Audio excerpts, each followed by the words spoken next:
Welcome to the virtual Bark River International Raceway from Michigan's scenic Upper Peninsula for tonight's Great Lakes 100 and a half, presented by Shenandoah Shine. 15 miles southeast of Escanaba, Michigan lies this historic off-road racing track, home to Upper Michigan's only professional off-road racing events over the past 40 years. We're here at the 1.5 mile dirt track that is one of the most challenging in the world, not only for the real-life drivers, but for our virtual drivers as well, the Bark River International Raceway.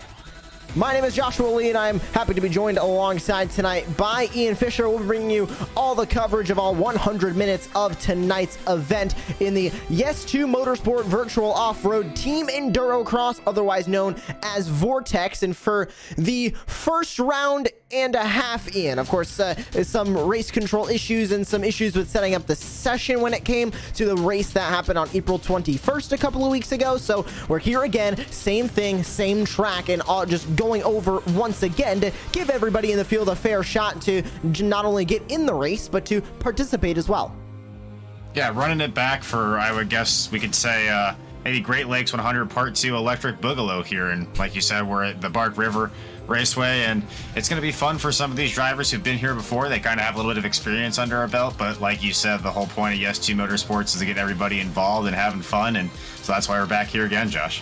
And looking down the field of drivers that we have, a lot of familiar faces, especially if you joined us for the finale of the Virtual Off-Road Racing Series Pro 2 Championship last night. A lot of familiar faces if you just kind of know the iRacing community, have been around the iRacing community for a long time. You'll notice a good amount of the names here tonight. Now, same thing like we mentioned for the Great Lakes 100, and if you joined us last December for the event at Crandon as well, basically almost a carbon copy of that as well from the class perspective. We have the Unlimited Truck, Pro 4 off-road trucks, the Unlimited Car, the Subaru WRX STI, the Limited Truck, the Pro 2 Off-Road Light, and the Limited Car, Volkswagen Beetle Light. The Pro 4 machines will be denoted by green on all of our scoring, denoted by orange will be our Pro 2 Lights, denoted by purple will be our limited cars, the Volkswagen Beetle Light, and the Subaru WRX STIs will be denoted in blue. So make sure you take a look at on our timing tower and all of our lower thirds and everything like that. Everything will be denoted in those specific colors for each of these classes. But very, very interesting choice of classes. Of course, we kind of have the rookie section of each of the classes, the Pro 2 Off-Road Light and the Volkswagen Beetle Light, plus the higher speed trucks and cars of the Subaru and the Pro 4. But I think what we saw at Crandon and what we saw last time we were here at Bark River Inn is they can really be very, very equal in terms of speed, because for some drivers, they're going to want to have a little bit more grip in that Pro 2 Off-Road Light and the Volkswagen Beetle Light, going a little bit slower than maybe the higher speed Subaru with the Pro 4. Absolutely, and it allows you to pick the car or truck that kind of matches your driving style, I think, as well, Joshua, because you say that these limited trucks are a little bit easier to drive. I actually prefer to drive the Pro 4 trucks and have that four-wheel drive under me, but it could be whatever you enjoy as a driver. You might like the front-wheel drive, the rear-wheel drive of the Pro 2s or the Beetle Lights, or you might like the all-wheel drive cars of the Subaru WRX and the Pro 4 trucks. So I think that's really a unique aspect to this event as well, as it's not just the fastest car or the car with the best steering ratio or power to weight output. It's really whatever fits your style as a driver.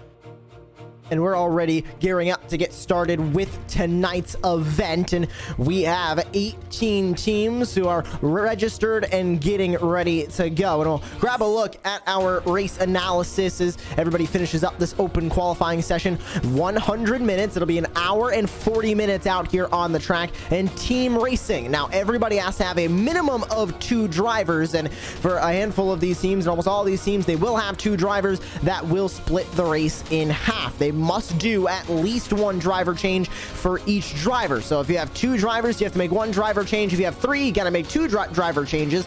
Damage is completely off. No vehicle will receive damage tonight, and no cautions or restarts for anything in tonight's race. So we'll be going green all the way through the entire hour and 40 minutes, and with these driver changes as well, and no damage, giving everybody ample opportunity to run out here on the track. Of course, Yes2 Motorsport and the entire Vortex crew just want to race for bragging rights and for fun, and that is ultimately what these past two events have been about and that's why we're here again to do a make good race, because Chris Leone and everybody at ES2 Motorsport want everybody to have fun and have an opportunity to race, so that's why we're back here. Yeah, and leave it to Chris Leone to, have a mistake with race control and how the race is set up. That's just par for the course, for us over here. And not trying to dog on the guy too much. It's all in good fun. But like you said, it's about fun here at ES2 Motorsport. So we thought, why as well just run it back and give everybody a shot who didn't get to race the opportunity to race tonight. So it's going to be really exciting to see what some of the guys will do with some of that previous experience they have from the track from last time, or some of the newcomers coming in, seeing if they can make a spark here and make maybe a difference in the championship battle, as those bragging rights are very hard to come by here on the iRacing service. I definitely wasn't going to go there with Chris, but that's the energy we're bringing for the rest of this broadcast. This is going to be a fun one out here in the Great Lakes Motorsports, the Great Lakes 100.5, presented by Great Lakes Motorsport. It's time to take a look at that starting grid. We mentioned 18 teams getting ready to take the green flag tonight. Well, let's take a look at how they are going to line up. And it'll be Josh Edmondson who will lead the field to green in the number 66 for Jim Beaver Esports and Next Level Racing. Jonathan Sterling will be to his outside. Arian Riolo for Pupils will be there in P3. And then we start with the unlimited, or the limited car category, Connor Parisi for Conneron this is going to be a very tough one to say. Petter Cerisi with Cameron Peterson and Connor Parisi starting their MP4. We begin the Pro 2 light class in the limited truck with Anthony Janes and Taylor Vandenbush. Two very familiar names from Virtual Off-Road Racing Series there. First and second in their class. Fifth and sixth overall. And hopefully there's not that many tough team names to say on the second page. Yeah, well, look what comes up here. We have second in our Beetle class team struggle bus. And yes, you and I are going to be on the struggle bus here tonight, Josh, trying to pronounce all these names. Jeff Johnson, the team Watson Radel, Bug Light. I think that's supposed to be Bug Life, but Bug Light, and Cohen Attard and Dan A should be that Motorless Motorsports, Subaru WRX. Trevor Teal and I believe Zachary Knowles are going to be in the Beetle Light class of the A team. Zachary Knowles being Canadian, a little play on words there. Carson McKenna rolling off in the 183 truck with Marcos Palacio and the Red Fishport, Blue Fishport entry, and Keenan Kuzin and Team Rick will be rolling off to finish out this page of the grid. And he'll be with Cisco Scaramuza as well. Paul Mikolojczyk setting in third for his class. Dave Bodio, Lance Elkins, Alexander Poteet, Robbie Larill, Nathan Metaxen, and rounding out the rest of the field. And that will be the entire field of drivers here. Getting ready to go racing is all 18 of these competitors. It is a makeup race, and we are looking to see who is going to walk away with the win tonight. Who will it be? Jim Beaver Esports and Next Level Racing's Josh Edmondson will lead the field to green. Those Pro 4 trucks will be the first to take off. Then we've got the limited cars, then we got the limited trucks, and then the unlimited cars all the way towards the back of the field. It's time to send these things going. We are underway from Virtual Bark River, and it's a good start from Josh Edmondson. He'll get out to an early lead in the overall standings, but here comes Jonathan Sterling in that CXR Project Black off-road machine, looking for that early lead, but closer back towards the middle of the pack. We've already got issues as one driver goes around, but three wide. How about the Subaru trying to go up the inside, but they get a little bit up out of the groove. Now here comes the challenge of multi-class racing. That slower VW just held up that Subaru in the middle. I believe that was Carson McKenna getting the hold up. Yeah, Carson McKenna getting the hold up there, and just all of our drivers, just pure pandemonium through the first couple of turns, Josh. And, that's just kind of the fun here when you get all these cars on one track, and just the differences in speed and skill that all the drivers have is, it just leads to some goofy sights like we see there. And we'll be seeing plenty of that here tonight as the rest of this race continues. But I was just thinking while those cars were coming to the green flag, what it must be like to be one of those Volkswagen Beetles surrounded by all those Pro 4 and Pro 2 trucks. well, it proved not too difficult for Connor Parisi, who teammates with Cameron Peterson tonight, now is in that 4th overall spot, but more importantly, above the Pro 2 lights, above the Subarus, as he goes a little bit wide off the exit of that corner as well, showing that just a little bit lack of suspension, I think, really. These rally cars aren't difficult to drive on the dirt, Ian, but they definitely like that asphalt more than they like the dirt, and with an all-dirt racetrack, especially with these whoops and all these jumps, the suspension not really made for that much. So the Pro 2 lights and the Pro 4 trucks will have a bit of an advantage, but I think this team right here, and to an extent the A team with Trevor Teal on it as well, showing that they can get the grip, they can keep up with these trucks. Yeah, and I believe, if I'm remembering correctly as well, when we finished our first race here at Bark River, it was actually a limited car, one of the Volkswagen Beetle lights, that finished ahead of all of our Subaru competitors. So there may be a little bit of an advantage to the shorter wheelbase and the smaller car and the less power to weight ratio that the Volkswagen Beetle has. And it really seems to get onto the early track here really good and be able to put some good lap times down. Already seeing a little bit of a battle for overall P8 on the grid. That is Motorless Motorsport with Cohen Attard currently behind the wheel, and then the one half of Team Rick. This is a lowercase r-i, capital C-K. It is the C-K in Team Rick is Cisco Scaramuza and Keenan Kuzin, and both of them are running in this event tonight in that limited truck class. And right now, Keenan Kuzin starting the race for the team and looking to get off to a little bit of a good start, as we have Nathan Metoxen and Carson McKenna behind them. And of course, a familiar sight for you, Ian, to see Carson McKenna out here on the track in the red Fish Sport, blue Fit Fish Sport Rallycross machine. And in that Subaru, he sits second in class, and he's got a bit of a battle to try and work his way through, as it looks like Admin's worst nightmare, the AMX team, and the number 62, and Team Rick getting into a little bit of a scuffle there. Yeah, Team Rick getting into a little bit of a scuffle, and it's important to remember that even though Cisco and Keenan are here today, the rest of Team Rick is always with them in spirit. They told me to mention that and make sure that everybody knew that as well. So even if all of Team Rick can't be here, they're riding along with them in that car, as we see the AMX machine and the Motorless Motorsport machine going through the whoop section there. And it's really interesting to see the Subaru, kind of the way that it bounces through the whoop section. It doesn't really get any of the power down. It's very hard to kind of feather your way through that and keep some speed up, as we saw the AMX Adam's worst nightmare team pass them there. A lot of trading for positions a little bit further back here in the field, but now that's going to put two Rallycross machines close together, with Trevor Teal in the A team and Carson McKenna in the red Fish Sport, blue Fish Sport machine. They'll go side by side for the moment, and that BW not going to have the momentum on that inside line. There goes the Subaru right on by for P10 overall. Battle for P14 as the Subaru number 213, the Raging Cajun entry of Robbie Larrill, currently behind the wheel, goes up to P14 overall. Team Watson Racing Bug Light entry of Jeff Johnson, currently behind the wheel, sits P15 overall.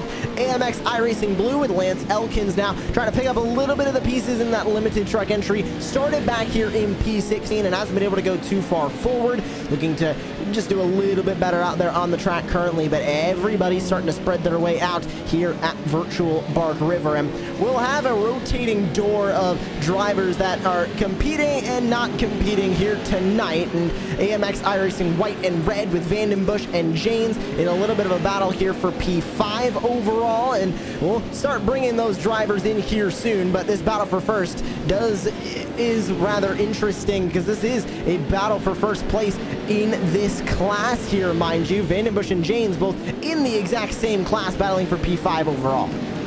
Yeah, Vandenbush and James also were competing last night in our virtual off-road Pro 2 category, and both of them here having some experience with the Pro 2 truck. And it's kind of interesting how you pull those truck drivers, and some of them prefer the Pro 4s, some of them prefer the Pro 2s. I can't really figure out the Pro 2 myself, Josh. The rear-wheel drive on dirt just kind of is too much for me, but these guys really making a good run of it so far early in this race.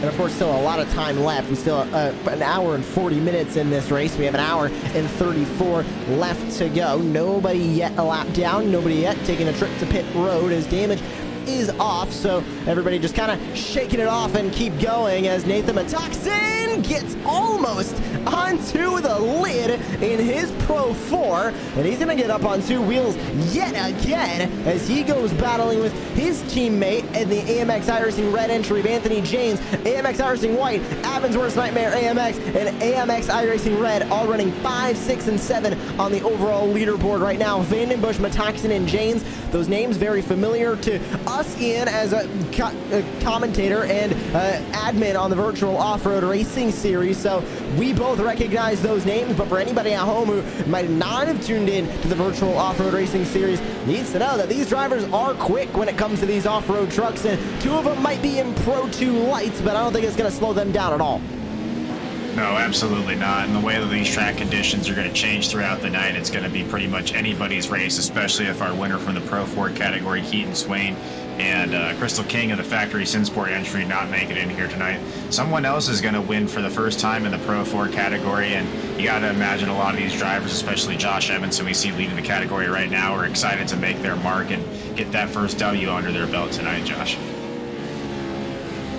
Looking back to the first race that we had here at Bookmark River, round number 1 of this season. Pro 4 winner was Factory Simsport. AMX iRacing White was able to get that win in the Pro 2 light class. They currently lead that class at the moment. Motorless Motorsport got the win in the unlimited car class, and they currently lead there as well. And your leader of the RX Light class, the limited car class, is the same winners as well, just a different name. They were under Camnor Parisirin. I said that wrong again. Camnor Parisi Urson, as a mix of Cameron Peterson and Connor Parisi. I couldn't say that name either, but Ian, I think I prefer that one over Connor Urin Pederisi. If I didn't know any better, Josh, I think they picked those names just to trip us up on the broadcast. I think they did. I don't know why anybody would do something like that. That would just be, cruel to us broadcasters up here in the booth. But as we see that General Tire machine right now of here, I'm going to give it a shot here. Connor Ron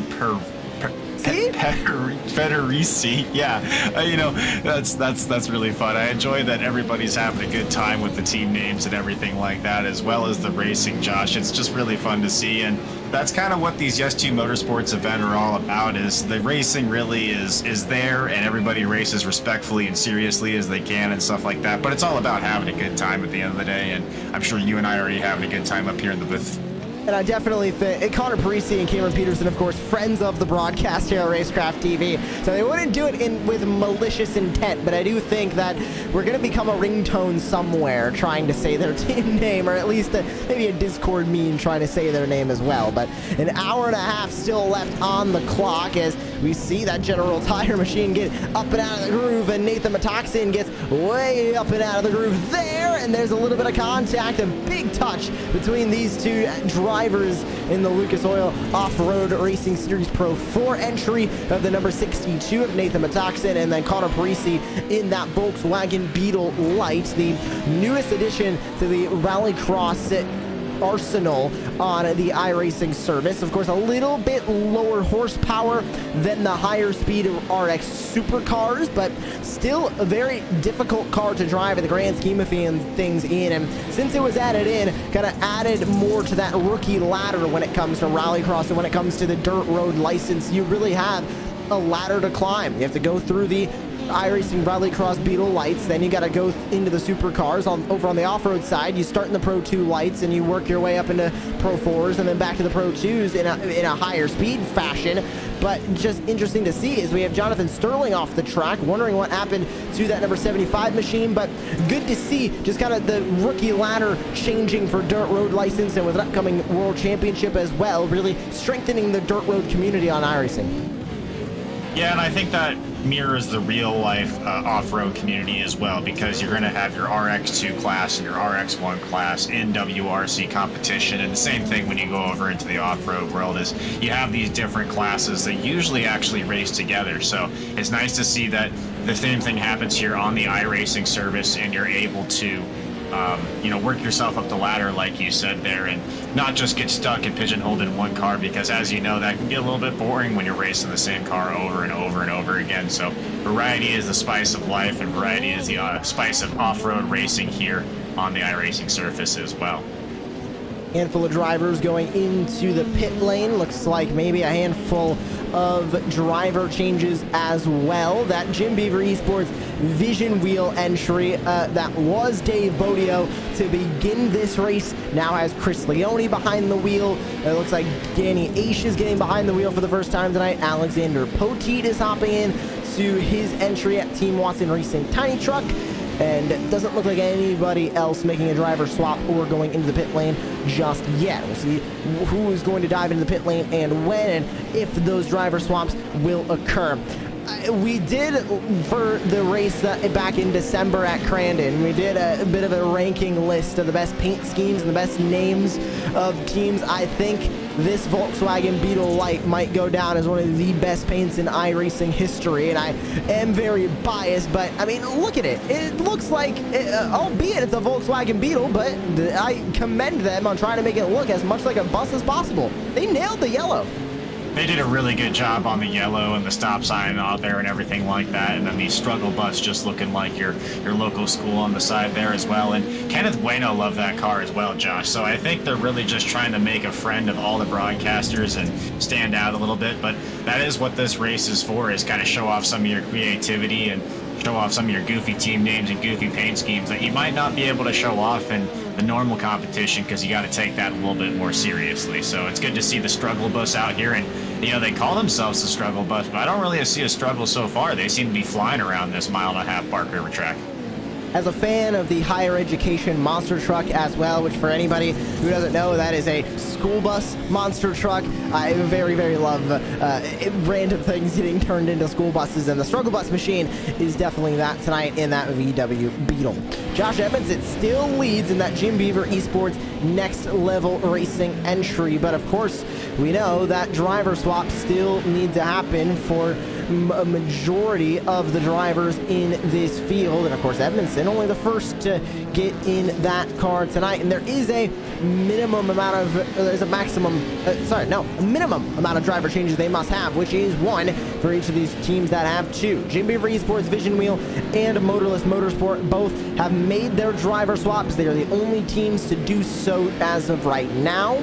So everybody else still needs to go through that driver swap, which poses the interesting question of when are they going to take that driver swap? Because we heard Team Rick, they're basically cutting the race in half. Cisco will race one half, Keenan going to race this first half.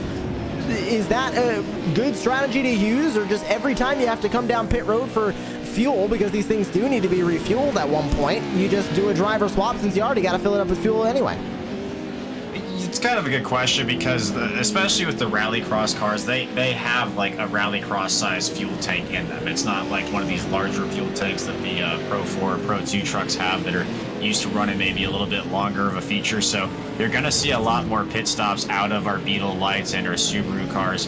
But the trucks also, have a little bit of an advantage because this is an off-road track. It's not a rallycross track where some of these cars can get all 4 wheels in the pavement and really use that all-wheel drive to their advantage. But it's not really like this race is going to come down to fuel strategy or anything like that. All these drivers and all these teams are going to have to pit every couple of times. But there is a little bit of strategy with your driver selection, I think, Josh, because you might be able to get your faster driver in there early in the race and build yourself up to a large lead here, like we see Josh Edmondson now putting about 30 seconds on Nathan Metoxen now. So that's almost enough time to get down to the pit road and make a driver change and not lose the position. Maybe not a full pit stop, but if you just want to make a driver change and get back out there, that's almost enough time to get back out there in front of the leader right now. So yeah, it's an interesting question, and really nobody ever does this. It's not like there's a game plan or a rule book for an endurance race like this, so you're kind of off the seat of your pants on everything that you do. So yeah, I don't know if there's one strategy that is going to be the winning strategy, but it's also kind of a war of attrition and not getting any resets, because that's going to take about 2 or 3 minutes off of your time. So just things like that you got to be aware of. I think making the pit stops are clean and doing them as fast as you can is important, but also not getting any penalties as well. Handful of limited car entries work their way down and into the pit lane. Doesn't look like anybody taking a driver swap there. Looks like Team Watson Racing Bug Light had a driver swap, and it looks like we have an incident on the racetrack. That's Taylor Vandenbush, and I believe that was the Team Watson Racing Bug Light machine that was also around there in the corner? Yes, it was. That was Brian Clement who went around. Let's see if we can see exactly what happened here on the replay, because it's another one of the just kind of quirks of multi-class racing. And oh, he went way up out of the groove and he came back down, and there's the contact between the RX machine and the Pro Truck machine of the AMX iRacing white entry. But Ian, that brings up one of the quirks of off-road, of multi-class racing, excuse me. We talk about it when it comes to the Daytona 24, the Nürburgring 24, the Spa 24, the Le Mans 24. When you're racing around slower machines or just other racing machines, incidents are bound to happen. Nothing that Taylor Vandenbush could have done there. He just got caught up in the crossfire. Yeah, they couldn't have even seen that coming at all, much like Connor Berry getting sent into orbit last night in our Pro 2 race, where he just kind of landed on top of the other two cars and got shot out into the outfield. And that's another thing that's possibly a little bit different than some of the 24-hour races and endurance races we see at Spa or we see at Daytona or Le Mans, something like that, is there's not really an opportunity to jump and land on top of another car, but there certainly is an opportunity to do that tonight at Barton River. You're coming over some of the jumps, and it looks like possibly one of the Fishsport cars on its lid, they're going to have to reset and go back to the pit. That's going to be Carson McKenna, the 183 car. So let's see what happened here. Of course, no damage to these cars, but you need to tow it back to the pit lane because he was completely flipped over, Ian. Unfortunately, one of your cars, but let's see how this happened. Oh my, big air coming over the jump there. Hard landing. He got it pointed for the corner, and oh, he got to that inside, which there's no rumble strip there, nothing. It's basically just a wall of grass, and he got up on two wheels, and that's all that it took to flip that car over. Yeah, and as you know, Josh, fish should not be on their back like that. That's usually a bad thing if you are a fish. So really unfortunate for Carson there. He's going to be kicking himself a little bit, but that was some sweet air right before the flip. I'll have to hand that to him. That was some extreme air.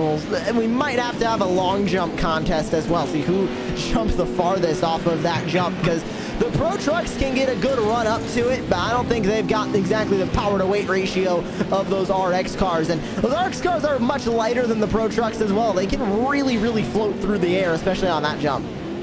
Yeah, and then once you hit the ground like that, you're already going so fast that it's hard to get slowed down for that corner to make it properly. So yeah, maybe a little bit of tug of the handbrake there, got him a little bit too turned and got into that berm, flipping him over. But yeah, that's going to be the first reset of the night for the Fishsport Motorsport team, and so that's going to be unfortunate because each reset's going to take about 2 or 3 minutes to get you back into the pit lane, and then from there, if you forget to reset your tires and fuel, you're going to take a pit stop as well. So that's going to be even a little bit more time. I don't think there's any limits on the sets of tires that you can have for this race, so that's not really going to be a concern or anything like that. But as we see the Fishsport car heading back out on the track there, you really want to minimize as many resets as you can, because that's going to be one of the biggest times that you're going to lose time here on the racetrack tonight.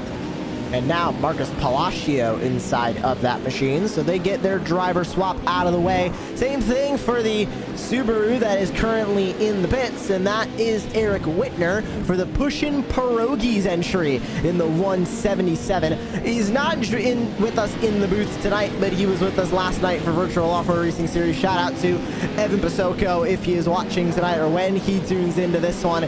Remember, on our travels on tour with Monster Jam this year, we got pierogies more than once. He is a big pierogi fan, so I think I know just indirectly wherever he's rooting from tonight, Evan Pasoko is going to be rooting for that machine. Yeah, I remember Evan in the Group Therapy 100 really liked the Pushin' Pierogies machine, and I can't for the life of me remember which one the other team was that he really enjoyed, but I do know that we had a mutual affection for the Pushin' Pierogies squad, because pierogies, as you know, Josh, are absolutely delicious, and we're here, you know, talking about food, and that's just kind of what happens on these US2 Motorsport broadcasts, as it goes off the rails a little bit as we see one of the AMX machines coming, I believe, out of the pit lane there, one of the limited truck. I think that's the red team, Josh, correct me if I'm wrong, but, you know, just if Evan is watching, I think, was today his travel day, or is that tomorrow, Josh? His travel day is actually Sunday, so he gets a good amount of time. My travel day is also Sunday, but luckily he's coming to my neck of the woods. I get to drive to our next stop, and he has to take a plane from Las Vegas over to Orlando. Yeah, I was going to say, if he's sitting in the airport today, because forgive me, I thought his travel day was today, at least we're giving him some entertainment here on the on Racecraft TV for our Great Lakes 100.5. But, well, I guess hopefully you're sitting at home enjoying this if you're watching, Evan. So back to the action here on the track. Looks like the Cam Headers. Go for it. Just go for it. It's like ripping off a bandage. You just have to say it however you're going to say it. Yeah, Cam Peterson, that guy, their car right there, and that General Tire machine, still doing a great job leading their class and really making a challenge now for the overall points lead, Josh. So, looking at the driver swaps, AMX iRacing Blue now has Franklin Monak behind the wheel. Looks like Cody Harrelson has gotten behind the wheel, the AMX iRacing White entry. Connor Parisi still has not made a driver swap, and your leader, Josh Edmondson, for the Jim Beaver Esports and Next Level Racing Pro 4, has also not yet made a driver swap. I think now is the best time out of any to start bringing up a handful of the drivers that are competing tonight, and we'll first bring up one half of the Team Rick entry tonight, Cisco Scaramuzas. Keenan's in the truck right now, Cisco. You're watching along in that 288. Currently sitting 12th overall out of 18. Not the best result currently, but still a little bit of attrition to start this race as well. Yeah, so Keenan got spun around earlier while I was off in the Portaloos off turn number 3. So unfortunately, while I stepped away. But, yeah, no, we're kind of actually where we thought we'd be. So we know we don't really have the pace to match the two main AMX trucks, the red and white. So we're kind of but we also know we're faster than the Watson Racing truck and the AMX Blue truck. So we're kind of right where we expected to be. So it's just a question now of if the dominoes fall where they are, or if something else happens. We don't know. We just had a disastrous pit road. So yeah, at this point we're just kind of waiting to see. And kind of what we saw in the actual race previously, where once the blue groove came in, it became a free-for-all. So we're kind of just waiting to see. And yeah, because we're doing it backwards, I get to experience that while Keenan's out here on the relatively fresh dirt. Well, as we go through this race, you were talking about with me before we got started tonight that you're going to basically cut this race in half. You're going to be taking the last 70 minutes, last 50 minutes. He's taking the first 50 minutes coming into tonight and using that strategy. Do you think that's going to be your best opportunity to get a win? Are you even focused on the win, or are you just focusing on just trying to beat as many of these drivers as you possibly can? I know Chris Leone, who currently sits 2 positions behind you in the overall standings, is on your list of drivers you want to beat tonight. Well, he also did brake check us earlier and put it into the fence in front of us. So, you know, beating Chris is always a priority. But no, we're out here having a laugh. We came into tonight knowing that we probably weren't going to have first place pace, but because the way the point situation works out, you know, we got lucky in the first race, so this is kind of almost a throwaway race for us, to where it's like, I don't think we're going to improve and win, but there's nothing else we can really improve on apart from second. So we're trying some stuff, having some fun. And yeah, we're just out here to have a good time and race around for an hour and 40 minutes. We'll see you when you get in the car in about 25 minutes time, but still 12th overall. Try and get a couple more spots there. Good luck tonight. Let's go. Thanks, Josh. Great to hear from Cisco Scaramuzza, and he's going to head back down to help out his teammate Keenan Kuzin as he continues to cruise his way along in P12 overall. No changes closer to the top, but we've got a little bit of a battle starting to brew here for second overall in the Conneron Petter Cerisi entry. I believe that might have been the closest I had gotten all night saying that name. They sit in second overall, but here comes Nathan Matoxin in that Pro 4. This will be a battle of the unlimited truck, versus the limited car, which on paper here in the Pro 4 is going to be faster, but we know Connor Parisi, RX World Championship competitor and Off-Road Series competitor. He knows exactly what he's doing when it comes to this track and this car type.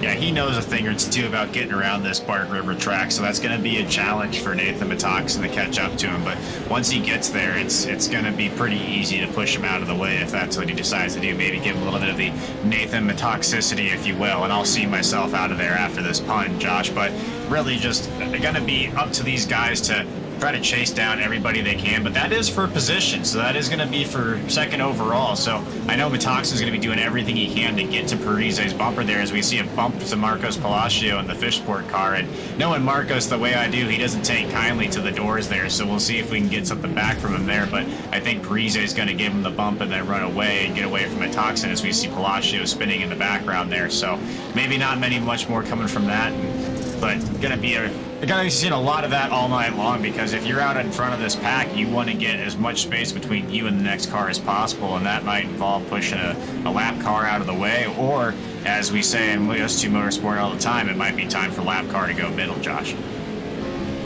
Let's see what is going to happen in this second place battle. A little bit of a close battle back here between the two AMX entries. There is another lapped machine, that Subaru to the outside. They push their way past. And that we're taking a look at Anthony James in the AMX iRacing red entry, and then the AMX iRacing white entry of Cody Harrelson a little bit further up the road here in P7 overall. As he enters the pit lane for the A team, I think this is the best opportunity to bring up Trevor Teal that we possibly have. He's our in-race reporter tonight, and Trevor, P15 overall at the moment for you in the A team, and I don't think you're doing a driver swap yet. So how's the car feeling right now? How's the race feeling to you, and what's your goal as we go into the last portion? Oh man, the car's feeling great. I'm actually running solo tonight, unfortunately. My teammates had some prior obligations, so kind of just running it. But the track feels really good. It's gripping up for these V-dubs. We're passing the pro lights and the super rally cars like they're standing still. It's unfortunate that some of the rally, like the Subarus, can't keep their line, but we'll get out of the pits and keep plugging along.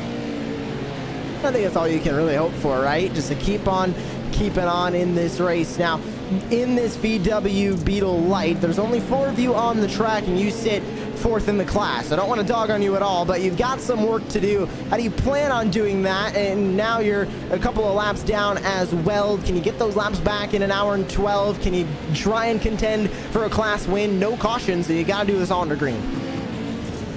Really, I'm going for second place. It's going to be really hard to beat Connor and Cam. They're actual aliens. So yeah, I'm just going to go out there and have fun, man. Just going to Iron Man it, see what happens. Well, you've got Team Struggle Bus and you've got Team Watson Racing Bug Light in front of you. Good luck in the last remainder of this race, and we'll be talking to you again. I'm going to try and find the worst possible opportunities to bring you up into the booth and bring you up there. Sound good? Yeah, it sounds awesome. Appreciate that. Always love talking to Trevor. He's such a team player here at Racecraft TV as well. And make sure, I gotta plug his series, Racecraft TV Rallycross, coming back for a 3rd season very, very soon, going back to the old time slot Sunday afternoons. So make sure that you're tuning in with us as we have a collision at the front of the field, and that is between a handful of drivers. That was the Jim Beaver Esports Next Level Racing machine, as well as another one of those pro trucks. One driver just slammed into that outside wall. I believe that was Jonathan Sterling caught up in that incident. Maybe. That was a very interesting incident there off the exit of the final corner here. Let's grab a quick replay, as that was the current overall and class leader for the Unlimited truck, Josh Edmondson, and Jim Beaver Esports entry into the wall.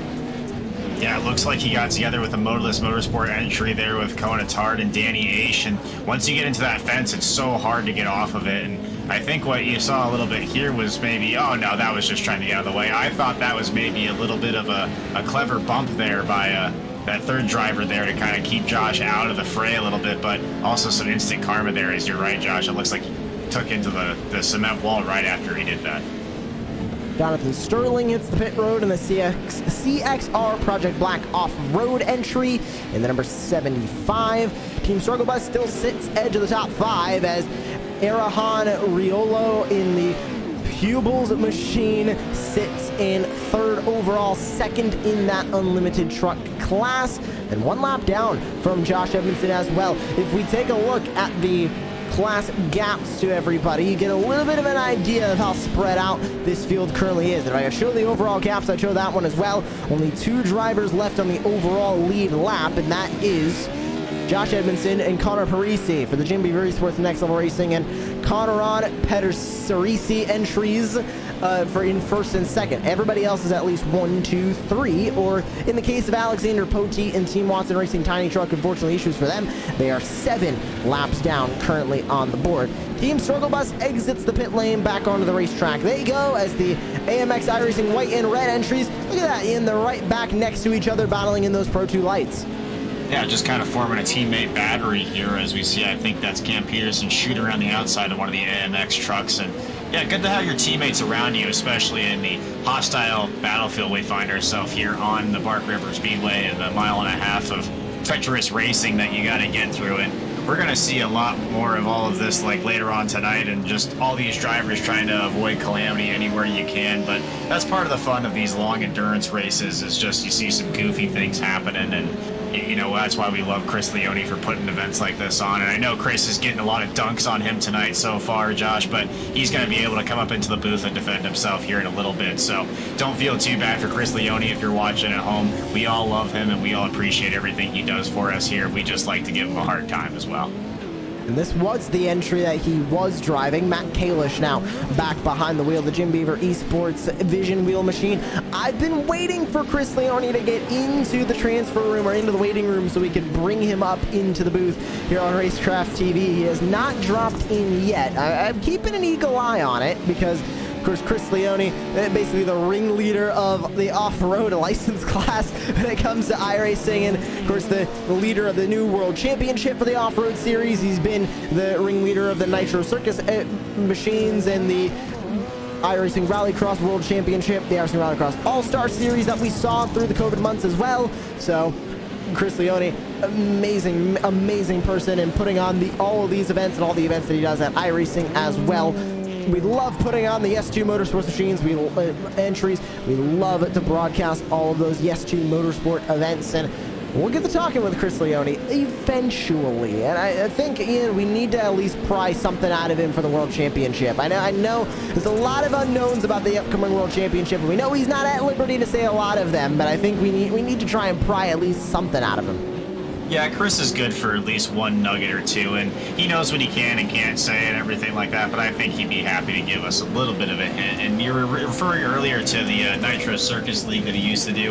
I want to give a shout out actually to Trevor Teal. He announced earlier this week that he signed with Nitro Circus as their sim driver, and you know, Teal is Twitch streamer as well, Teal72 on Twitch, but he is now officially a member of that Nitro Circus team, and really good to see. Teal is, just like you said, a real team player, a guy that goes out there and tries to make everything as best as he possibly can. You were talking about Racecraft, Rallycross TV there and everything. He does all that he can to make everything enjoyable, not just for him, but everybody else who's involved as well. So really good to see Teal getting some recognition there by a pretty big sponsor and being able to take that, you know, kind of roll with it as the rest of his sim racing career continues. And everybody knows what Nitro Circus does in the real world, but a lot of people don't know what they do over here in the sim side. Of course, running a team in the iRacing Rallycross World Championship, running a sim team as well. They run their own iRacing events when it comes to e-short course and off-road alike.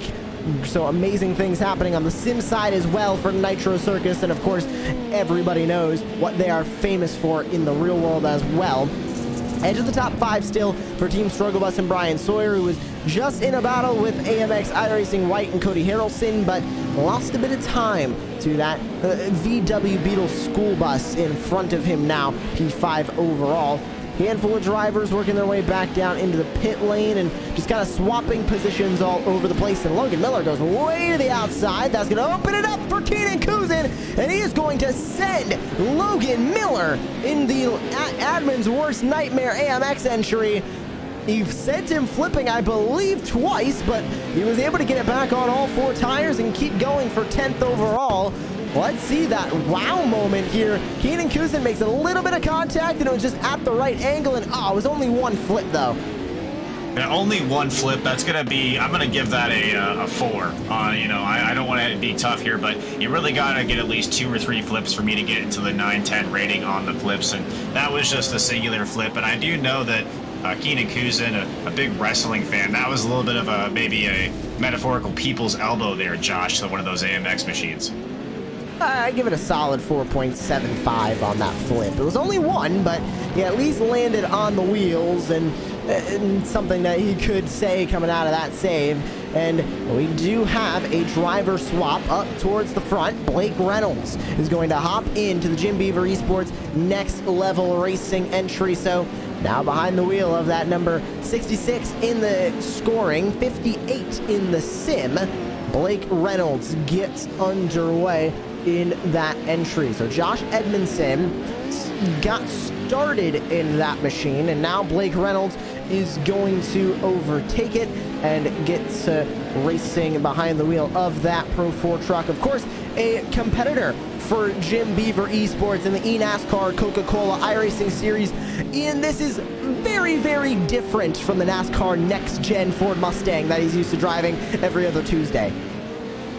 Oh yeah, a world of difference between this and the next gen cars, but as you know, Blake Reynolds is a multifaceted driver as well. He doesn't just race the eNASCAR Coca-Cola Series, but he also races in the NASA Sports Car Series as well, so he's pretty much dominating that league as well. And it seems like anything that Blake steps into, he kind of goes to the front of the field, as we see him here fighting off I don't know if that's a lap down car. I think it's a lap down car, so there's not really a battle going on right here, but just consistently keeping his pace and trying to quick away some good laps here is Blake Reynolds. And like I said, anything that he gets into, he seems to excel with, Josh. So not a problem here for Blake Reynolds, even though this might be a little bit out of his comfort zone.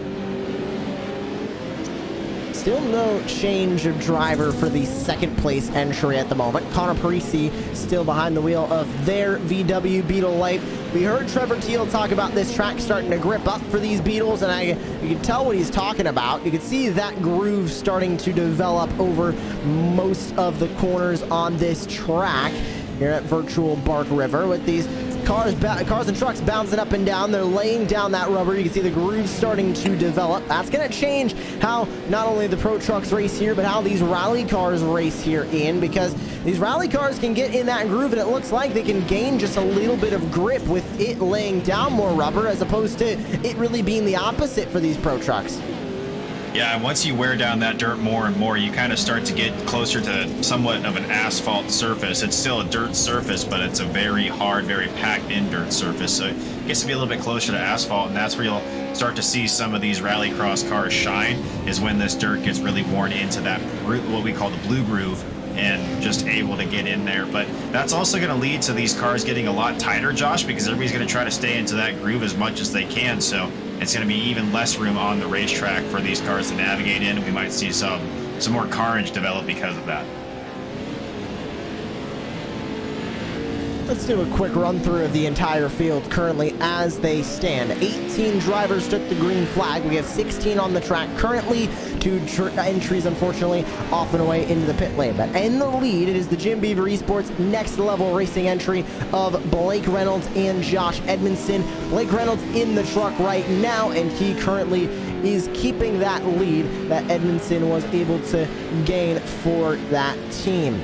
Second place currently is Conneron Peter Cerisi.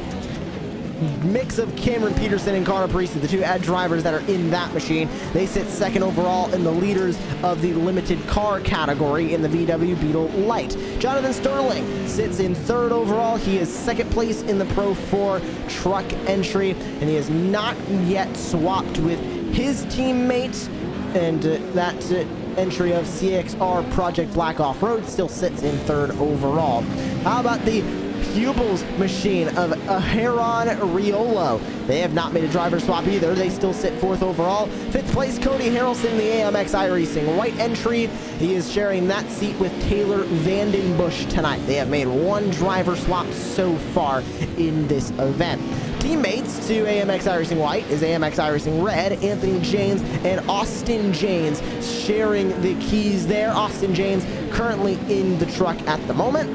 The Motorless Motorsport machine currently leading the way when it comes to the unlimited car class. That's Daniel Aish in the car right now, and they just recently made another driver swap. Cohen Addard was in that machine. They have made 3 driver swaps so far tonight. This is the second time Danny Aish is getting behind the wheel.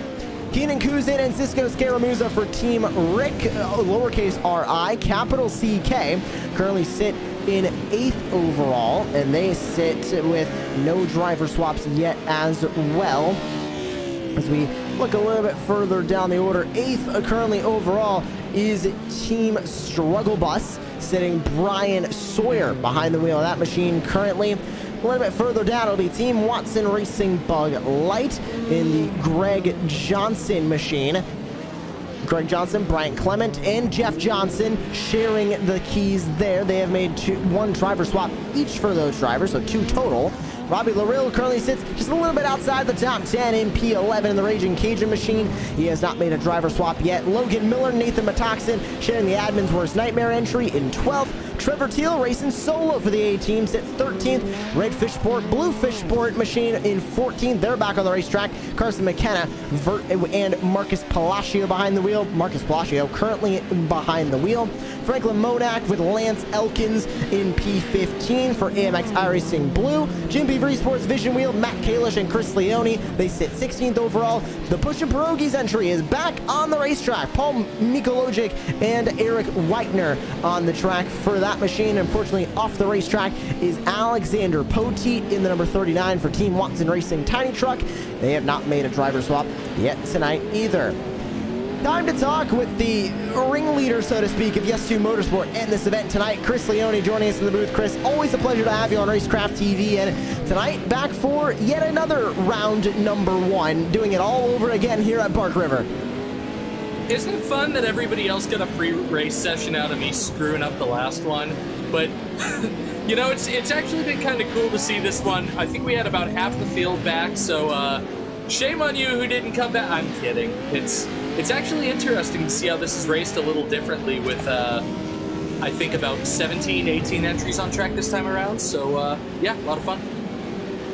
And speaking of that fun, of course, you trying to keep it going from the event we had in December, wildly successful event at Virtual Crandon.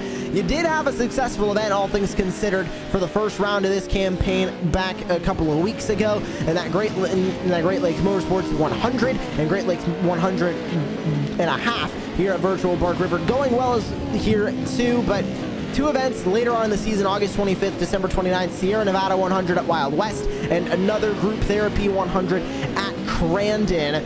Doing these events in this unique style, nobody really doing sort of, I don't want to call it endurance, but it is really endurance. An hour and 40 minutes in Pro 4, Pro 2, and VW Beetles and Subarus is a long time, especially on a dirt track. Nobody's doing events like this, and everybody seems to be enjoying them. So can we expect more up on the horizon, especially after this season? So we actually, starting next week, we're going to start doing a handful of solo races within the league, where it'll be 15 minutes open qualifying, you jump right in, then we'll do a 35-minute race. But as for the team stuff, we're going to keep it special, probably only do a handful a year. I mean, part of the fun of this is that you only get to do it now and again. It's kind of like some of the iRacing Week 13 stuff, you know, where this is special by us kind of limiting how much we do it. We're not overkilling it. I mean, you can even, again, you can kind of see by the fact that we've got a smaller entry for tonight than we did for last time. Pretty good retention, all things considered, but I think that, you know, doing one of these every few months is really kind of what the demand sustains. You don't want to drive something into the ground when you're having a lot of fun with it and it's special.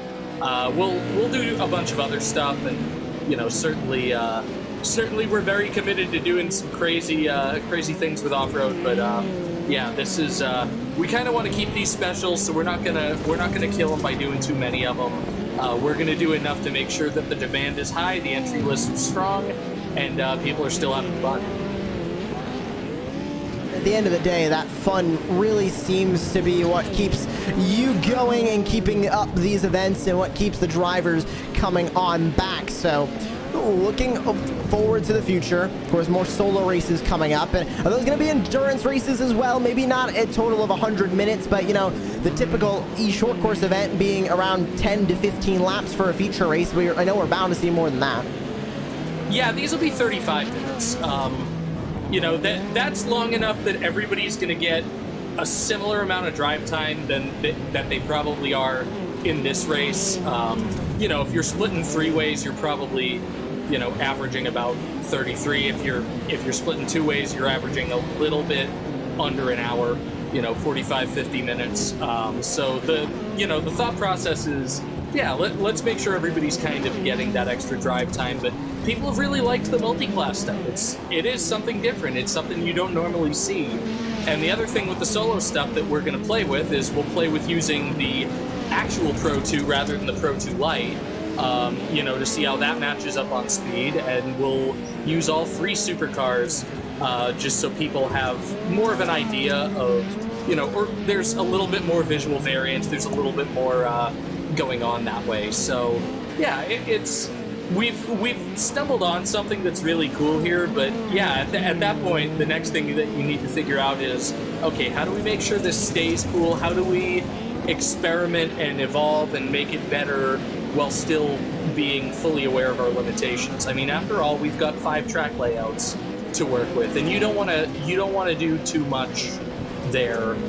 So we're going to do some different things with those. We're not just going to run the same 3 we're running for these Vortex multi-class races. But yeah, it's a lot of fun to do this. I just we're just being careful with it to make sure we're doing it the right way so it's still fun and interesting. And of course, oh, sorry, go ahead, Ian. So, no, sorry about that, Josh. You were talking about the 35 minutes of, mini endurance races, I guess, if you will. But I wanted to ask a little bit, Chris, we have these Vortex races, we have those mini endurance races you're talking about, but what else can people expect to find if they come down on a Thursday and maybe come and hang out with Yes2 Motorsport and race with us? What else can they expect to see on kind of a Thursday by Thursday basis? Well, Fish, as you know, a lot of me driving into walls, or parking it right in the middle of the racing line while the leader's coming up on me at certain Australian figure eights.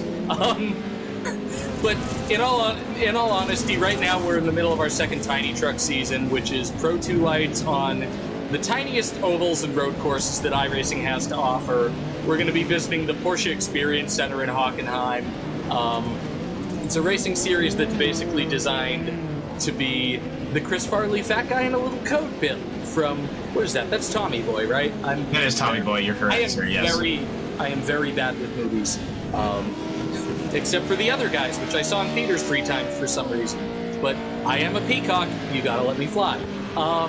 We're gonna have a few things coming up later in the summer that we haven't announced yet that are gonna be pretty cool. I've got this little road trip idea kind of sketched out in my head where we're gonna take the traveling road show and everything will be a location-based theme night on some of the different things that we do. We do a lot of Class 11 races, which is just the Beetle lights on these courses, dirt ovals, just things that are full dirt. We've had GT Libre, which is the Australian Supercars versus the Legacy 911 GT3 Cup on NASCAR ovals. Lately, we've been playing with, believe it or not, the Gen 6 NASCAR Cup cars on American road courses that Cup hasn't visited, and it is a blast. So expect to see more of that in the near future. We do a little bit of everything. We try to get as much free content in there as we can so everybody has a chance to play as much as possible. But we definitely have a lot of road in our blood. We have some rallycross in our blood. And 2 weeks from now, we're going to do the first annual Indiana 500 Junior, which we're going to go to Lucas Oil, and I don't know what the hell we're driving, but it'll be some sort of open wheel car, and we will do the usual prerequisite, making fun of ourselves in the process. Yeah, and I'm looking forward to the Indiana 500 Junior. That's going to be a blast, to say the least. And while you were talking, Chris, I might have had another idea here for you, but maybe an endurance series with the tiny truck layout. So maybe some Enduro tiny truck could be something we see in the near future here. I'm just kind of spitballing that right now, but God, maybe a thought. How much do you want us all to hate each other at the end of those races? Well, I mean, part of the fun no. is, part of the fun is the friendly rivalries, I think. But yeah, as long as they stay friendly. Yeah, and as long as we don't back to Oran Park, that's always one that is gonna sit in my mind. Truly, laps away from. I already made fun of myself for that. You can't take my bit. Oh, we've been making fun of you all night long. I just finally got you in here to where you can defend yourself a little bit. So we have to make it fair. That is true. That is. I mean, whatever. It's okay. We kind of make up the rules as we go in this series. We're we're inspired by desert racing, and part of the novelty of desert racing, for those who don't really know it, is that things get very messy in desert racing all the time with regards to rules and just kind of what's going on in the sport and what's going on with various teams, events having to change dates, on and on and on. The rule books kind of get written and rewritten on the fly, which is not necessarily the greatest thing, but sometimes it's something that you have to do in response to the situation that you're dealing with. It's the situation that we dealt with in this race 3 weeks ago when we found out that we were allowing 3 driver teams in registration, but the session wasn't allowing the 3rd driver. So we said, okay, we're just going to run the whole race again. Everybody who wants to run it can run it, and your best score out of the 2 is going to be the score that you keep. And hopefully we won't have the same issues again in the future. But, it's... And even tonight, we're going to have a few people that are just driving it solo because they weren't able to get a replacement. And we're going to have to deal with that after the fact. We just told them to drive it out at this point.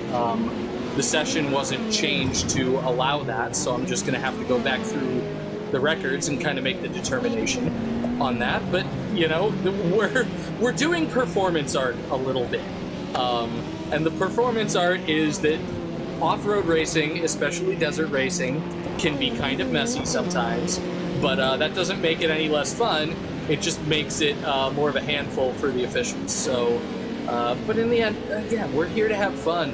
There are technically points on the line, but even I get confused sometimes with the system. We're not doing this for prizes. We're not doing this for a big trophy or a big check.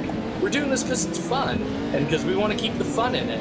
That's the whole reason we do stuff on Thursday nights. There's all sorts of serious-minded sim racing out there, but I feel like there's always been a place for a product that has a little more levity to it, a little more, you don't want people just driving through and just wrecking everybody. It's funny for the first 2 minutes, but not beyond that, But you want a situation where if somebody just absolutely doorknobs it by landing wrong off the jump and wrecking in front of somebody, you want to all be laughing about that at the end. You don't want people actually mad.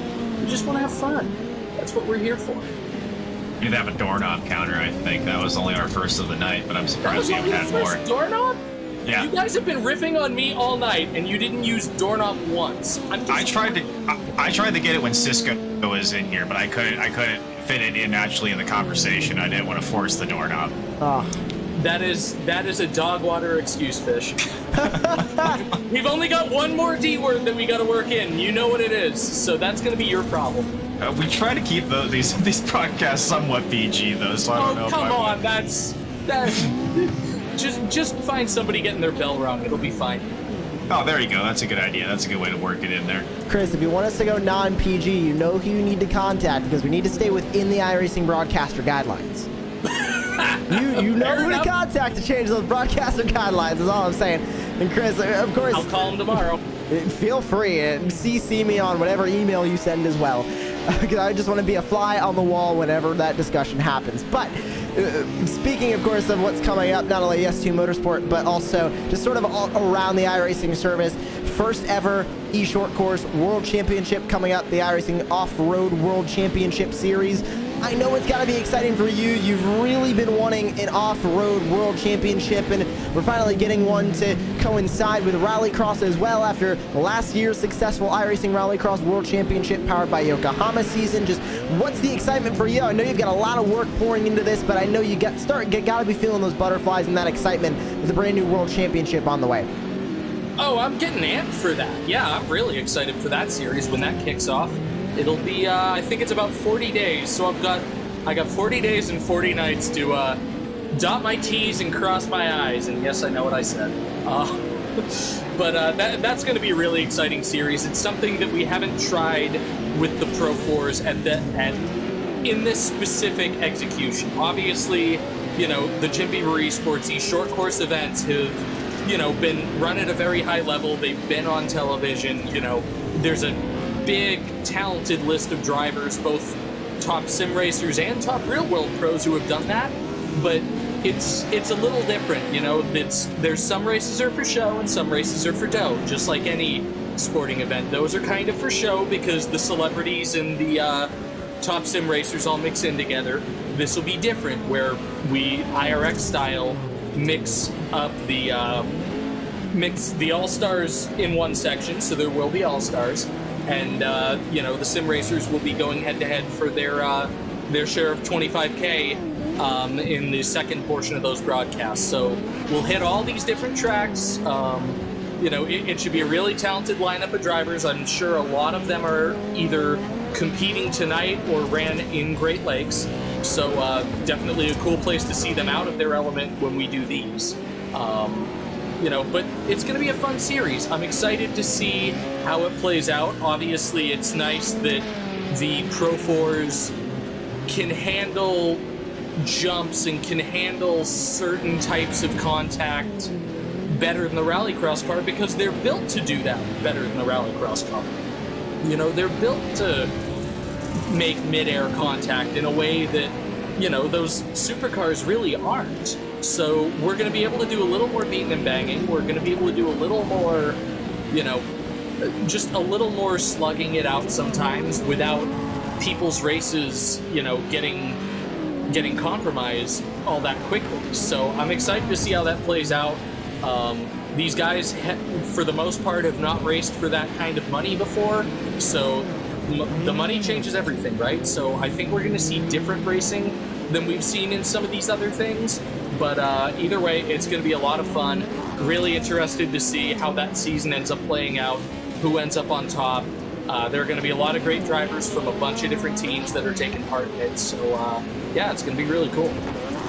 And of course, we're watching the virtual off-road racing series past 2 seasons and commentating on that, watching all the Jim Beaver esports events. I love the off-road nature of racing, and just how it is going to play out with a world championship at stake is going to be very, very interesting to watch, Chris. And thank you for joining us up here in the booth. Of course, you're welcome to stay as well, but now we just got a race to watch for 42 minutes left of this one, and gaps starting to close on a couple of these battles in the overall as well. I know you got to be loving the racing you're seeing. Of course, they're spreading out a little bit like Bark River kind of has the nature to do, but whenever we got drivers close together, it's been some hectic battles. Sure, but I mean, first of all, can we just talk about the fact that we have got a Beetle Light in, what, second overall? You know, there's like 2 different entries on the lead lap.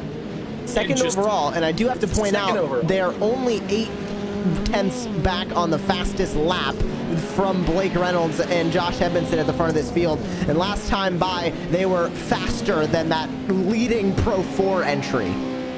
This is going to be really interesting. So this is also one of the things that I talked about, the inspiration for desert racing. And a couple of weeks ago, Best in the Desert had their Silver State 300. And usually, you know, the trick trucks, the big trucks, are the ones that you expect to be running at the top of the field, right? But the Class 1500, you know, which are the unlimited cars, the buggies, they're just as powerful on the right day. And not only did one of those 1500s win the overall at Silver State, but it was actually a Polaris Razor Pro R UTV that was in second and beat all of those unlimited trucks. So that's a very impressive underdog performance. But, you know, we're talking about Cam Peterson, who swept the first ever Short Course World Cup, went 4 for 4, and we're talking about Connor Parise, who was a mainstay of the iRacing Rallycross World Championships the first 3 years that those happened. So if there's anybody who's going to knock off their teammates, who are certainly no slouches of their own, Josh Edmondson has also won in short course competition, and Blake Reynolds was a Championship 4 driver in NASCAR just, 2-3 years ago? Like, that is an incredible matchup. I'm very impressed to see what the 548 guys are doing in the Beetle. I know there are going to be some serious discussions of bragging rights in their voice chat right now. It's going to be very interesting to see if Cam and Connor can close that 15-second gap and take an underdog victory. I like how you keep dancing around saying the team name of Cam and Connor, Chris, as well. You keep saying 548, Cam and Connor, and everything like that. But You gotta. Oh, we've been Connor trying to- Peter Zarice?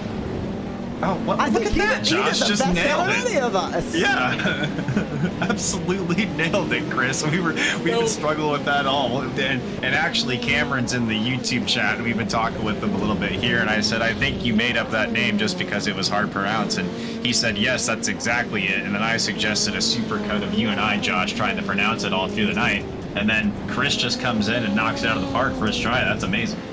So, yeah, see, I danced around it to preserve your feelings, and you called me out on it, and that's what happened. Don't call me out on stuff. He called you out. I did nothing. I called you out like not even 3 minutes into the broadcast, actually, Chris. So I kind of deserve that one a little bit. Chuck, you know what? Get hit. Yeah. I mean, that's fair. That's absolutely fair. I had to keep it clean because I didn't want to deal with the. It's okay. I know a guy. I can get away with saying that. It'll be fine. As long as you know somebody, it will feel like that would be just a clip used in a Zoom meeting tomorrow if you were to drop it on broadcast. But we'll avoid that. But I do agree, Ian, that supercut of me and you trying to say that name and then Chris coming in at the end and just saying it perfect. That'd be an amazing video. I think it would get into the Jim Beaver Esports Discord channels, definitely. I take it back. We're gonna print a trophy now just for that, just so I can make myself a trophy because I'm damn sure not winning one on this racetrack.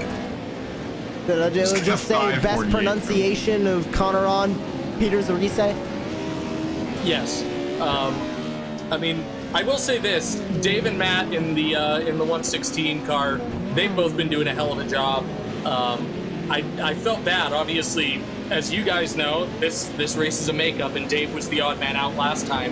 I'm glad he at least qualified the car last time, so he got a few laps, but, you know, it was a huge bummer to, you know, have the 3 driver team issues, because we weren't actually sure if Dave was going to make it, so the whole thing I said was, yeah, Dave, I'll team with you, because that way we'll have a 3, and I don't need to drive much, and if you're in, you're in, if you're not, you're not. He was able to make it, and then... You know, and then we had the session error happen, so that was a bummer. But you know, they've been putting up a good fight. Obviously, having 3 drivers and dealing with driver changes is, you know, a small disadvantage, but it's not an insurmountable disadvantage. You know, hang on, getting a team message. So busy for us. You can't mute your notifications when you're in the broadcast booth at Racecraft TV. You see this, Ian? He's getting it's a team message from the higher ups at iRacing going, we heard that. We almost heard you drop what you dropped there, and we can have a little chat when you come in tomorrow, Chris. I think that might be what the message is, Josh. They'd be getting those Slack messages if that was the case. The iRacing Slack would be blowing up. Well, as we currently stand, still same leaders, but as Chris was mentioning, Ian, that gap is closing. We're down to 11 seconds and a little bit less than that now between Jim Beaver Esports Next Level Racing and Connor on Peter Zarice. I'm only going to say that name 100 times now because now I can actually pronounce it. Yeah, now that he said it the one time, it's really easy for us to say it, but that is important. The gap between the 548 and the 66 is small enough where it kind of puts the pressure on Reynolds now. The next driver change, the next stop they make, is probably going to give that lead up to Cameron and Connor unless they decide to short pit the 66. So, yeah, things are getting kind of interesting here. We actually get a little bit of a battle on our hands. As lighthearted as this race is, this is something to watch definitely for the rest of this, Josh. And I think what's also interesting here is Connor Parisi has been in that car since the drop of the green flag. We're 49 laps in. He's on lap 51 now as he just completes 50 laps, but they have not done a driver swap yet. Cameron Peterson has not gotten in that car. He's going to have to in the last 35 minutes at some point, but we still have yet to see Cameron Peterson, who, when push comes to shove, especially on an short course track, is the more dominant driver out of the 2 dominant drivers on that team.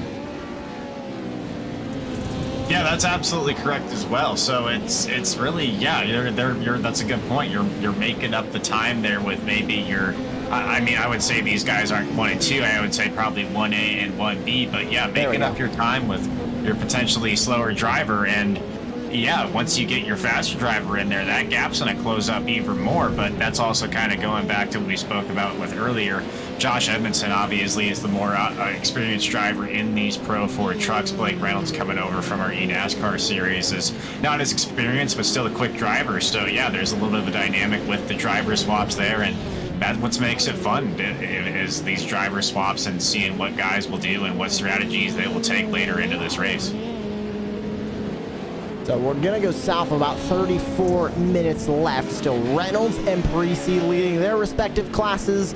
Cohen Addard and Taylor Vandenbush sharing their respective classes in the limited car and limited truck categories, or limited truck actually, and unlimited car, which I think it shows that with the unlimited car being slower than the limited car, and of course we know it would have been slower than the unlimited truck, but the limited car being faster than the unlimited, the Subaru WRX STI, shows what we were talking about before the race started, in of maybe it has a little bit too much horsepower, just a little bit too much wheel spin. It can't get that power down in an effective manner. That makes it a little bit slower than the normally slower VW Beetle Light.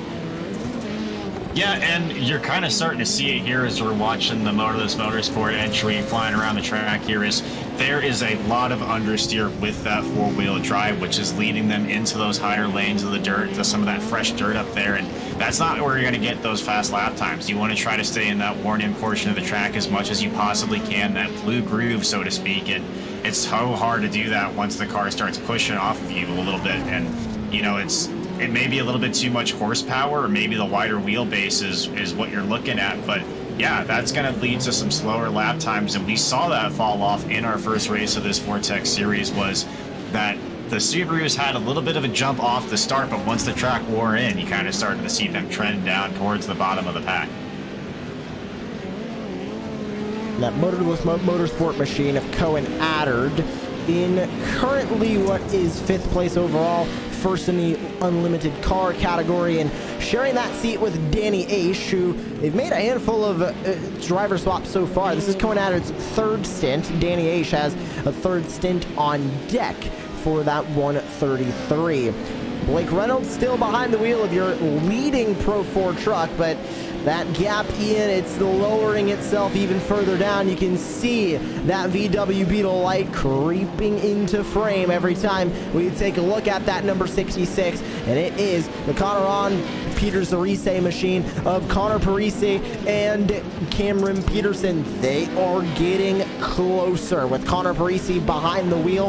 I think at this point now, Ian, he doesn't want to take that driver swap. I think what he's inevitably going to have to do is take that longer pit stop, take that driver swap when the Jim Beaver Esports and Next Level Racing machine goes into the pit lane to do their driver swap, if Blake Reynolds and Josh Edmondson are going to do one more, because they're down to about 7.5 seconds now. The last thing he wants to do is give up any of that time, and he's already going to have to deal with a slower truck in front of them of the Pupils entry. Yeah, you might want to go for that undercut strategy now, like you said, because then you can run all the way to the end on a single driver. Now, you're not going to be able to make it on a single tank of fuel, but that driver swap is going to be one of the longest pit stops that you have of the race, as we see the Pupils car get a little bit out of shape there in front of them. Almost spelled disaster for our team of Connor and Pederise. I think I nailed it that time, Josh. So he scored 1 in the category for me pronouncing the name correctly. But yeah, right now it's going to be undercut. Get that other driver in the car, make sure you got your fair share rule knocked out, and then just try to chip away on this lead as much as you can, as we see Blake Reynolds, I believe, heading the pit road now. So there goes the Jim Beaver Esports Next Level Racing entry. Blake Reynolds, Josh Edmondson into the pits, and it looks like they are going to take that driver swap. So Edmondson gets back into the car, but now with a good amount of time lost, Connor Parisi will go into the overall lead at this point. Gap starting to grow. When is that 66 going to get back onto the racetrack? There he goes. They're going to exit into the pit lane. Edmondson now behind the wheel, but here comes Connor Parisi in the lead. Now, is he going to pit this time by? 30 minutes left in this race. They still have a driver swap to make. Connor Parisi's been in that car since the drop of the green flag. I'm wondering, Ian, if this is maybe not what they wanted to see at this stage, because they know they have a mandatory driver swap that has to be done, or else they will face disqualification by the end of this race. That eventually they're going to have to bring it down into the pit lane and lose a bunch of time back. So with 43 seconds now, the gap between Edmondson and Parisi, they got to be smart about when they do this driver swap. Yeah, I was listening in on the Jim Beaver Esports radio a little bit, and this is getting serious, Josh. There's a lot of strategy going back and forth in the team chats, and yeah, I think that was a little bit of a strategy play we saw there by Edmondson and Blake Reynolds to kind of, we were talking about the undercut so many times from Parise and Connor, but I think the undercut actually came from the 66 machine of Josh Edmondson and Blake Reynolds, and now it kind of puts Parise on the back foot here. What is he going to do? And I would agree with you, Josh. I think they have to pit now if they have any chance of getting this overall win with 29 minutes to go. Time is winding down here in the Great Lakes 100.5, round number 1.5 of this season for the S2 Motorsport team events, the Vortex events, if you will, with the virtual off-road team Enduro Cross. Parisi, Edmondson, Addard, and Vandenbush lead all 4 of your classes. Here comes the VW Beetle Light entry of Connor Peter Zarisi into the pit lane. Will this be the driver swap to put Cameron Peterson into the car? It looks like, yes, it will be. Peterson gets in. When are they going to get back onto the racetrack? Here comes the Next Level Racing Jim Beaver Esports entry, but a mistake from Edmondson as he races around Pro 2 traffic. Is he going to get out in front of the VW Beetle Light? Watch the pit road exit. How is this going to go? Through the last couple of corners here at Bark River. Here comes a charging number 58. Can he get it? Out of the pit lane goes the 548. This one is going to be close. Where's the pit road exit? Edmondson looking to try and get the overall lead back, and there is the Connor Peter Zarisi machine still in the overall lead. Unbelievable, as the limited car class is now on top after the driver swap. This is fantastic, Josh. We've been waiting for a while here for some action, but this is incredible. This battle between the 2 Jim Beaver Esports teams is heating up quite a bit, and this is going to be towards the end. They've made their last driver swap. No more driver swaps have to be made. I say give a little bit of advantage to the Jim Beaver Esports Next Level Racing team of Josh Edmondson and Blake Reynolds, because they can make it on longer fuel stints here, and really Peterson and is going to have to keep pushing as hard as he can, because they're going to have to make a few more stops. So really, you're going to have to push that time as much as you can, get as much time space between you and the 66 machine, and really just kind of hope for the best, and maybe a mistake from Edmondson. But we all know from watching him for many, many races that mistakes from Josh Edmondson don't come very often. The gap is now only 3 seconds, and you can see now that this battle for the lead has changed, because now no traffic is around the Edmondson machine. As you can see, when you look back to that Pro 4, you can see him in full chase mode as we go on board. You can see that red and black VW Beetle Light up the road of the Connor Peter Zarisi machine. Cameron Peterson now in the car for the first time tonight, which Connor Parisi taking that car from green flag all the way to only about a minute and a half ago might be a disadvantage for them, Ian, because Cameron Peterson has not run this track, especially with it being as worn as it is now. Almost having to relearn how to drive that car on this track now, and in the overall lead as well, as he has to try and hold off one of the best in East Short course, chasing his tail.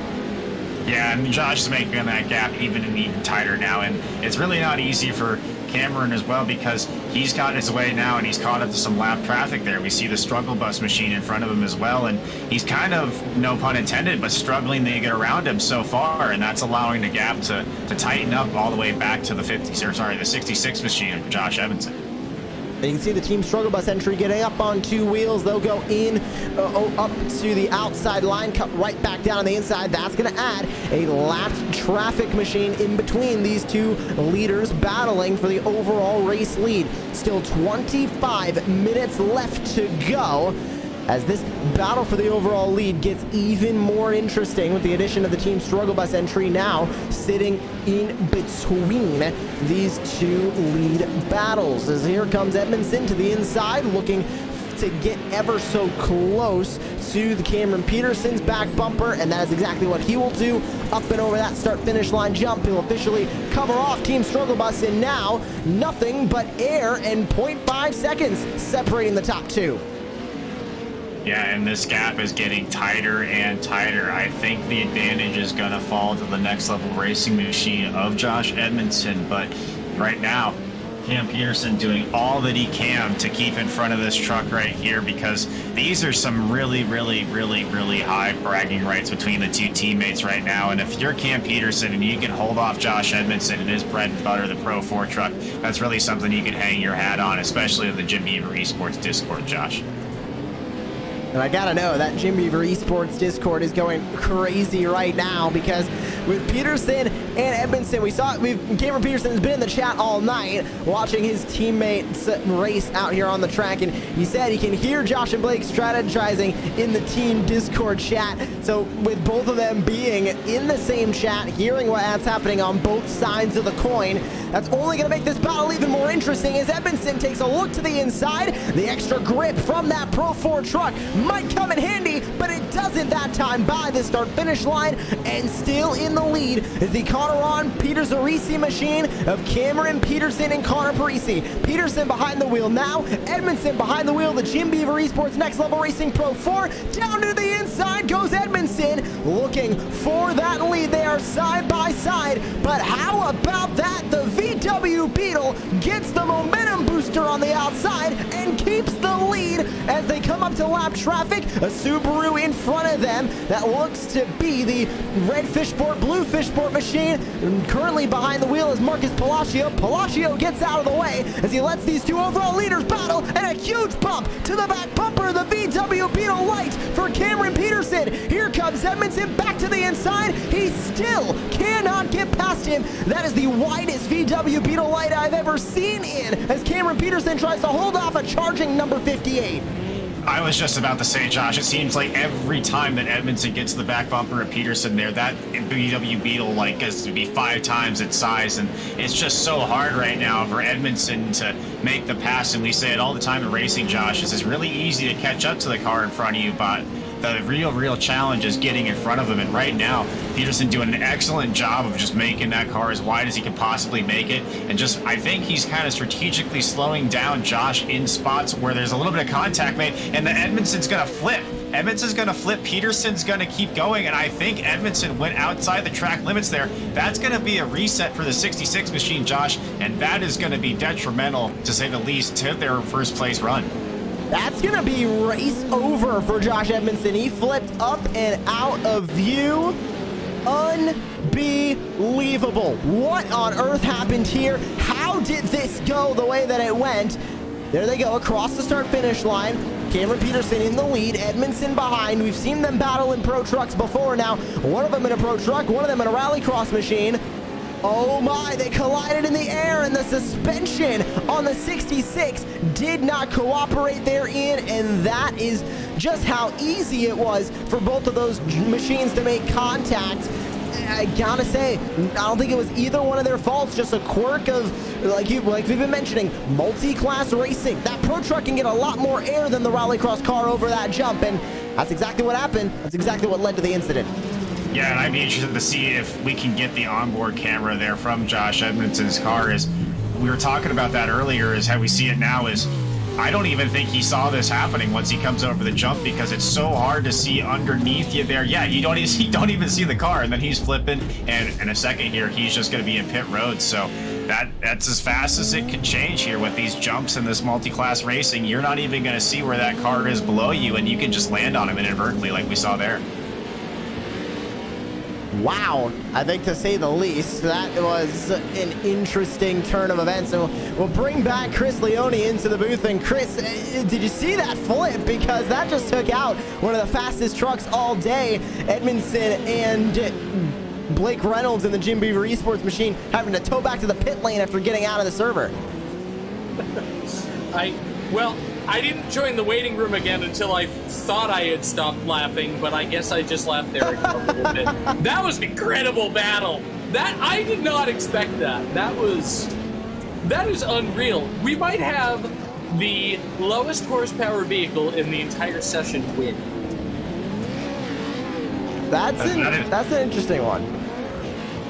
I may or may not have commentator cursed them, but I'm not technically a commentator, so I may not have cursed them. Would that be admin cursing then? Admin curses every time we do a session. You should know that, Josh. You could say I think there, Chris, you could say that was once Josh started flipping there. I think he was hearing ding ding in his head because the gloves were coming off there when the two cars made contact. And unfortunately for Josh, he ended up on the short end of the stick of that. But good to see him back on track now. I think you got to check with the infield care center, and now he's back on track, ready to finish the rest of the race. But it's going to be really hard for him to catch the team of Camneron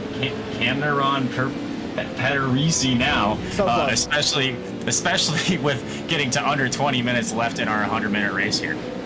So it's been clarified to me, it is Conneron Petersarise. Conneron Petersarise. Yes, and yeah, but I mean, it looks like the 66 is still in the Pro 4 class lead, so that is definitely still worth something. The way that we're doing points for these events is, again, it's your best score out of the two races. So it's not necessarily your best finish. The way that our point scoring works here is it depends on how many vehicles are entered. You know, it's all well and good if you win your class, but if you only beat one other person, is that win as valuable as somebody who beat 11 other people? Desert Racing says no, so that's how we're doing our points. The way that this series works is last place always gets 500 points. Second to last place always gets 600 points, and so on and so forth up the chain.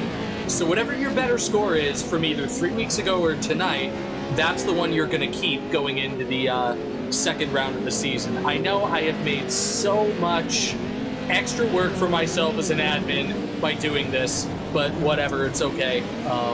It's not like it's the first time in my life I've been extra. I make my own iced coffee every day. It's fine.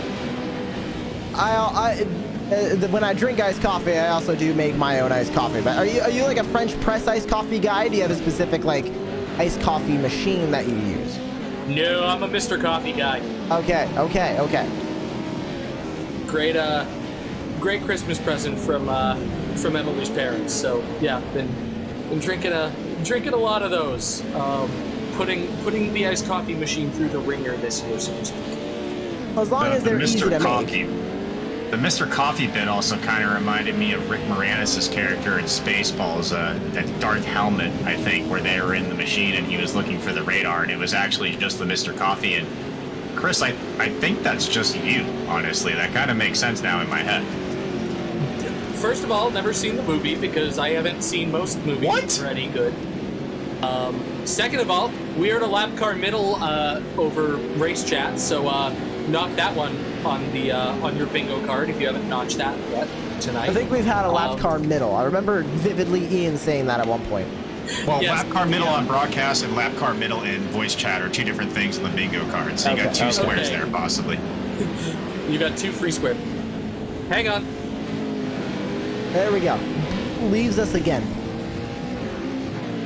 Wow. We know he's got important team business to go through, important iRacing business to go through. So we won't fault Mr. Leone for ditching us on voice chat every once in a while, but at least we still have some... heard that. Okay, I figured you could hear it. You're still here.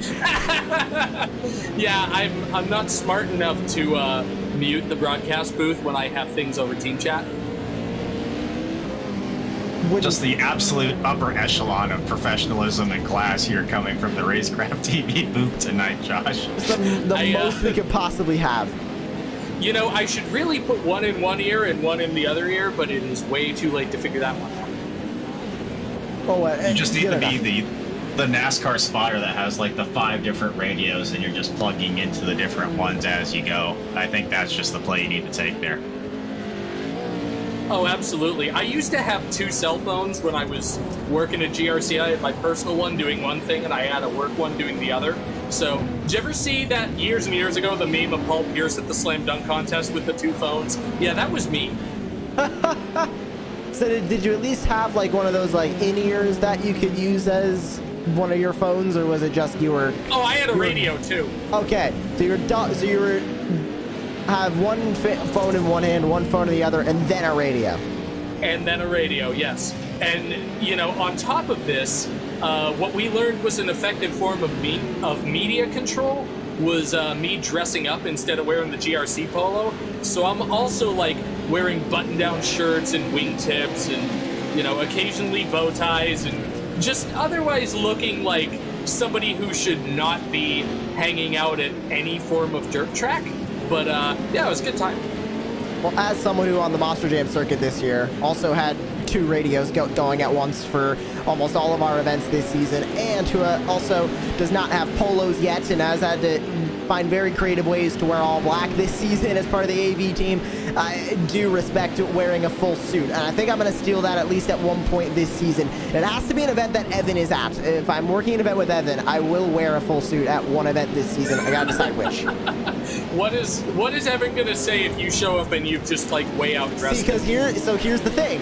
If me and Evan are working an event, most likely we're going to be roommates in the hotel room as well. So what's he going to think when I wake up an hour before him and am putting on a full 3-piece suit? I think that's going to be the more hilarious reaction. What he's going to think is the next time you room together and he's about out the door and you haven't woken up yet, he's not going to wake you up. There we go. Have had that happen to me before. So I ended up showing up to my call time at the track about an hour late. So the next day I was like, all right, this guy didn't wake me up. I'm not waking him up.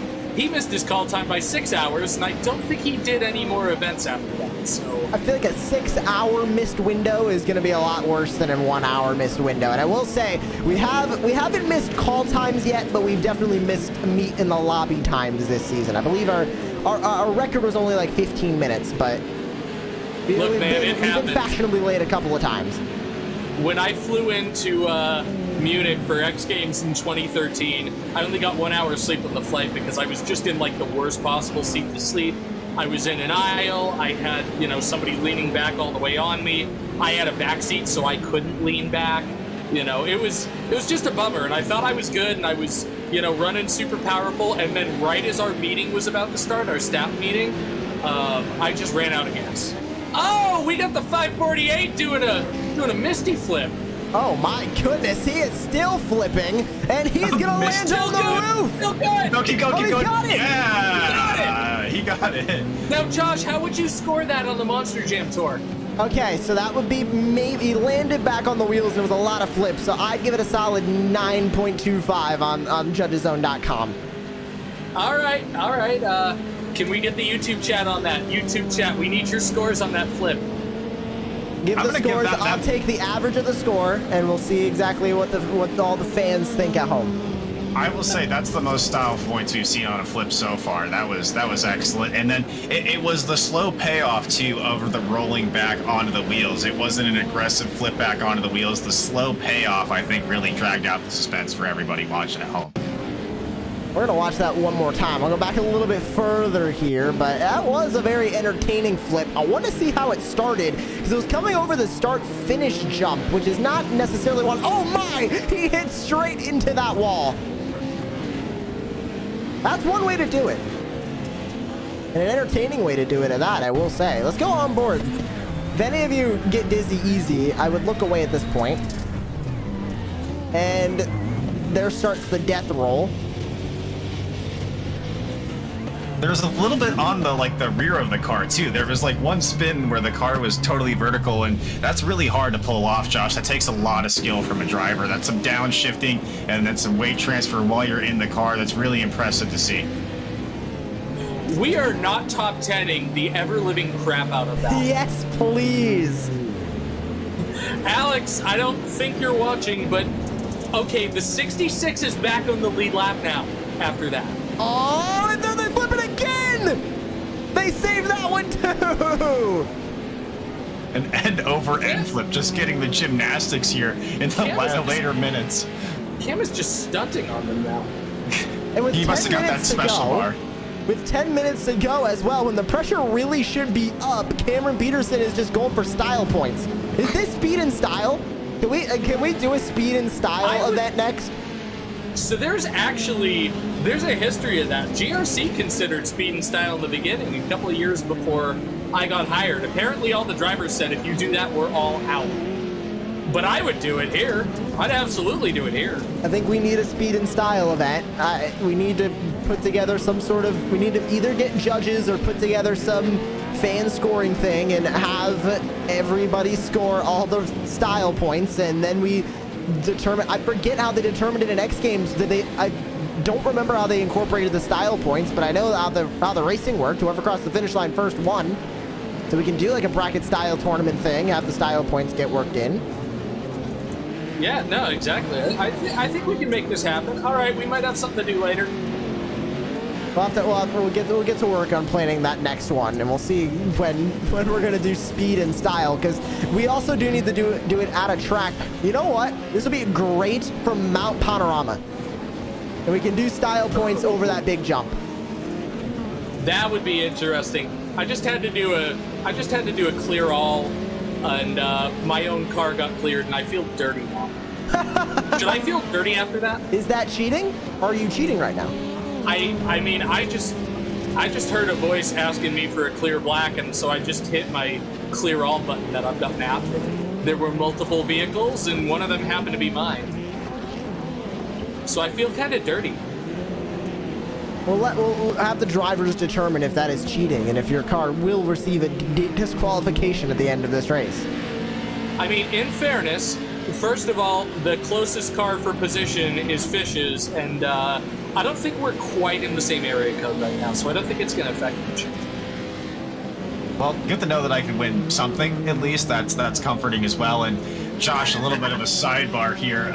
Hate to do this to you, but I messaged our good friend Evan Pasoko, and I said, hey, you may want to pack a tuxedo for the next Monster Jam event. So he might one-up you on the suit event. Now, that would be awesome to see you guys go back and forth, suit to suit, just seeing what could happen there. But yeah, if Evan shows up in a tuxedo, I had nothing to do with that. So I guess that'll be somewhat true, because he is helping in the awards ceremony. So this upcoming week is Monster Jam World Finals week, which we're both going to be there from basically Sunday to Monday this next upcoming week in Orlando at Camping World Stadium. But the awards ceremony is business casual, and even if he is running the live stream, running the switcher for that one as an AV manager, I would like to see him dress up. So I think I think he partially will be bringing at least somewhat of a dressier option. We need to do it in like a full normal event, though. I feel like our next normal event is Foxborough. I think we might need to just drip out on everybody. Where's the next one? Foxborough, Massachusetts, and that's right up near in your neck of the woods, Mr. Leone. Bury the lead, Josh. Jesus. All right. Not telling me you're going to be in my neck of the woods. Come on. I mean, we'll be up there. Open invite to you and anybody at iRacing that wants to come check us out and bring the scanner. I was going to say, though, I think you need to save the drip for someplace like, I don't know, like Topeka or something like that. Just to kind of switch it up. Yep, that's a much better idea.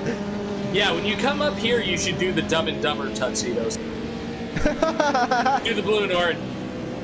All right, well, we gotta convene with Mr. Evan and see what exactly we're gonna plan, because especially if we're getting a lot of people from the iRacing offices at our event, we should do a coordinated outfit. Yeah, I've joked that at some point I'm just gonna show up to the office, and my clock on this is gonna reset by saying this on air, but someday I'm just gonna go in just some random Thursday, and I'm just gonna be wearing my Ricky Bobby suit, and I'm just not going to acknowledge it. Like as normal as you possibly can be.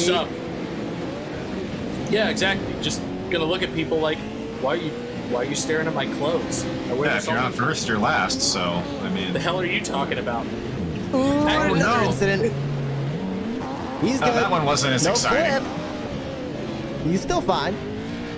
Yeah, that was a 3. That was just like a pop shove it. I think he's trying to get the Tony Hawk special meter built up a little bit there, Josh.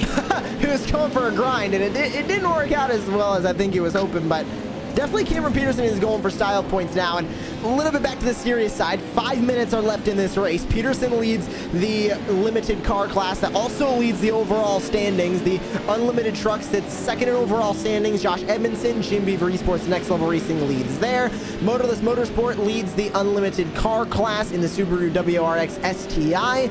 And leading the limited truck class, it is AMX iRacing White with Taylor Vandenbush behind the wheel, with teammate AMX iRacing Red and Anthony James sitting in second place in that class as well. So very quick rundown of all your class leaders, as it looks like this Team Struggle Bus and another one of our Subaru entries. I believe that was the Fitfish Sport Machine with Carson McKenna behind the wheel going around. But now inside of 5 minutes to go, there's your full rundown of the class leaders. Is Cameron Peterson very comfortably at the front of this field by 38 some odd seconds right now, and honestly with all the spins and all the flips just kind of showing off at this point.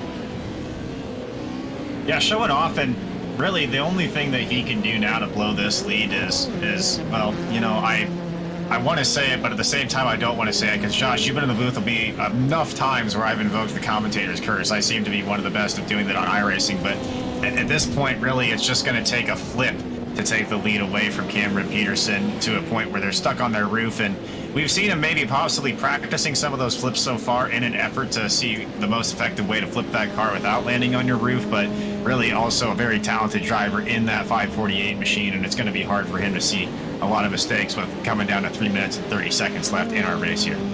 Where is Bender bending Rodriguez when you need him? Do a flip! Chris, would you like to give any opinions about who you think is going to win this race, just so they end up flipping out of the racetrack again? No, I'll get yelled at if it comes back around. All right, so you're not going to give any more opinions about anybody else. No, yes, no, but I don't know. How many different words can we think of on the yes/no scale that I can just throw in that answer for you? I'll represent Chris here. My client has decided not to comment on the matter further. Next question, please. Well, next question is, with 2.5 minutes left, if I can speak to Chris Leone, Mr. Fisher, his lawyer, Edmondson with 38 seconds back, still going to get the Pro 4 truck win, but this is going to be very, very interesting with the limited car taking the win. I don't think anybody saw this coming, where the Pro 4 truck getting beat on its own turf. This is the rich strike of Vortex victories. And now, granted, we have far less history, as Robbie Larill also just rolls it and recovers and continues on. But yeah, listen, Cam and Connor are two of the best off-road drivers that I know, but part of the reason why they are running in that class is because they want a challenge. And that challenge was to see how high up the leaderboard they could get. But I don't know if they expected a top 5 or a podium. I definitely don't think they expected this, but I guess we'll just have to pull them into the booth once this wraps up, assuming that this holds, and just see about that.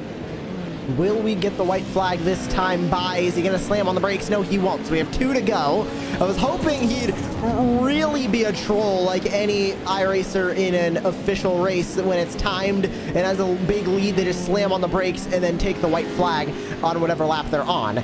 But he did not do that. So 2 to go. It'll be white flag this time by for Cam Peterson in that Connor on Peter Zarise entry in the VW Beetle Light. But Ian, we heard from Trevor Teal that it was starting to grip up the track towards the beginning of this race with about an hour left, and you can see definite black grooves as the AMX iRacing White machine of Taylor Vandenbush goes flipping back to the wheels. I'd give that a solid 5.25. I'm gonna give that one a 7. That was pretty good. That was some good. That was some good height on the flips, and very controlled as well. It wasn't like an out of control flip. It was over the Y-axis. Really like seeing that. I'm sorry, over the X-axis very consistently. So yeah, I like to see consistency in my flips. I don't like the out of control flips. I want to make it look like you know what you're doing when you're flipping through the air there. So yeah, I'm gonna give him a 7 on that one. white flag out this time by, and Cameron Peterson is looking stout to get this win here, Chris. Yeah, I am. Again, this is incredibly impressive. I did not expect this. Even with the smaller entry list and having a little bit less to worry about as far as Pro 4s, you know, kind of bouncing off you at the beginning of the race, because they got that much more power, and on a you know, cleaner track, you don't have that speed early on. But yeah, really impressed by what these guys did. They minimized the driver changes, which is always an important part of your strategy if you can help it, if you really want to go for those overalls. And Cam and Connor just doing what they do. Doing what they do is right, and in a car that is, with all things considered, not made for a track like this one. This track purpose-built for off-road trucks like the Pro 2s and the Pro 4s, but tonight, the king of the Great Lakes 100.5 is going to be the VW Beetle Light, as getting the overall win. On paper, it was supposed to be the slowest car. In practice, it is the fastest. And across the line at Bark River, Connor on Peter Zarice, Cameron Peterson, Connor Parisi get the overall victory in the Great Lakes 100.5. And a celebratory flip. After the line, How this is many a good rolls one is here, this? Josh. 10, 11, 12? And they're And back on the tires. wheels. On the tires, I'm going to give that one a 9.5. That was excellent. Straight into the burnouts, just excellent style points once we come across the line there. And the 66 truck coming across the line now. Great effort by that Jim Beaver Esports Next Level Racing machine. Pressure's on now for Josh Edmondson. How's he going to do the style points coming across the line? Because they are looking to get this unlimited truck win. They were leading overall for about an hour and 20 some odd minutes. At the end, they don't end up the overall winners, but they still win the unlimited truck class. And you can see Cam Peterson parked and waiting for him. Is he going to do a good old-fashioned, somewhat monster truck car crush? He could not get there. And I think he's trying. He's trying to make contact with him, but just can't get to him. Cam's just running away. There we go. Yeah. And they're flipped up and over, and there goes the Pupils machine hitting him, but they're going to end up back on the wheels. Oh, man, what a great win by Edmondson. Oh, man, Blake Reynolds there in the 56 machine. And I'm sorry, the 66 machine. And some great post-race stuff. It's time for Thunderdome, Chris. It's one of our favorite parts of Yes 2 Motorsport is just the post-race shenanigans is something that all these drivers look forward to, especially after 100 hard minutes of racing, just letting off a little bit of steam as we see our drivers all celebrating here after a fun race from Bark River. God, I love Thunderdome. Well, God, I love Thunderdome. As this race comes to a close, and we'll keep a look at all these drivers celebrating. We'll tell you your full results as well. Connor on, Peter Zarice. Cameron Peterson ended up coming across the line in the checkered flag. Teaming with Connor Parisi, he ends up with the race win in the overall and in the limited car class. The unlimited truck class and second place overall goes to Jim Beaver Esports and Next Level Racing with Josh Edmondson behind the wheel at the end. CXR Project Black Off-Road with Cross Kirchmeyer behind the wheel at the end finishes in second in the unlimited truck class. Unlimited car winners, Motorless Motorsport, Cohen Adder behind the wheel at the checkered flag, and rounding out the top 5 overall was Adam Williams in the Pupils entry, sitting in 5th overall. Team Watson Racing Bug Light, second place in the limited car class, with AMX iRacing White and AMX iRacing Wet Red taking the top 2 spots when it comes to the limited truck. Taylor Vandenbush and Anthony Janes top 2 there. Jim Beaver Esports and Vision Wheel, Dave Bodio across the line for them with Red Fish Sport and Blue Fish Sport, with Carson McKenna rounding out the top 10 overall. And rounding out the field, it is Cisco Scaramuza for Team Rick, Logan Miller for Admin's Worst Nightmare AMX, Lance Elkins for AMX iRacing Blue, the Push and Pierogies entry of Paul Mikolocic with Brian Sawyer for Team Struggle Bus, Robbie LaRoe for Raging Cajun, Trevor Teal for the A-Team, and Alexander Poteet for Team Watson Racing Tiny Truck. Well, let's get these interviews underway, and I think first we're going to bring up our winners here from tonight. If we have them ready in the waiting room, yes, we do. Cam Peterson, Connor Parisi joining us as our overall winners tonight. And Connor, I'll start with you, really taking the brunt of that race. You completed the most laps on your team, and you end up with the overall win at the end in a car that on paper was not supposed to be that fast. Yeah, I was just trying to stay clean the first couple laps and then put the head down and try not to die, because that tabletop gets a little finicky with these cars, especially as the track wears in. And going through this race, obviously, you end up with the win, of course, with your teammate Cam Peterson, who we'll bring back up here in a moment. But really going through that race from green to whatever you got out of the car, seeing that track continuing to change, what was the main challenge behind the wheel of that car? Was it dealing with the traffic? Was it dealing with the changing track? A little bit of both. You know, sometimes we'd catch guys in weird spots, and there was a little bit of a time where the times were evening out between the classes, a little awkward to pass, especially the Subarus get fast in the straightaways. So it was a little hard to pass those a couple times throughout the race, but it looked like it worked. We only had 1 or 2 rolls this time, so better than last. And now moving over to you, Cam, and you were able to bring that car home. And what seemed like a big challenge, we saw you flip 3-4 times out there before that checkered flag flew. Was that just kind of letting it all hang loose, or was that maybe a little bit of pressure you were feeling out front? Oh man, it was a little bit of everything. I ran a couple laps on the fresh track, and I really think that the VW Lite runs a little bit differently once the track warms in. It's almost like the track's, a little bit less forgiving. I felt like I was running the same lines, but the car was just hopping everywhere. So it was really hard to get used to. Was still able to, pull through some pretty good laps and, stay ahead of Josh and Blake. And coming home with the win at the end for both of you now. Of course, both of you part of Jim Beaver Esports. And who do you have to thank? We'll start with you, Cam, just for racing tonight and competing not only for bragging rights, but for a little bit of fun out here in Yes2 Motorsport. Yeah, thanks to you guys for putting on the broadcast, and Yes2 Motorsport for putting this event on, and Chris Leone for organizing everything, for him getting the second round on for the those third drivers that weren't able to get behind the wheel last time. It says a lot. He's thinking of everybody, and to see everyone else out here today was awesome. Everyone on the Jim Beaver Sports crew, including Connor. Connor drove the wheels off the car today. At the first half, or more than the first half of the race, I should say. General Tire, Vision Wheel. Next Level Racing, all the guys, including Josh and Blake there. I know they drove the wheels off it tonight, so hats off to the whole crew. Connor, same to you. Who makes it all possible for you tonight here at Yes2 Motorsport Great Lakes 100.5? Oh man, he got everything. I don't have anything left.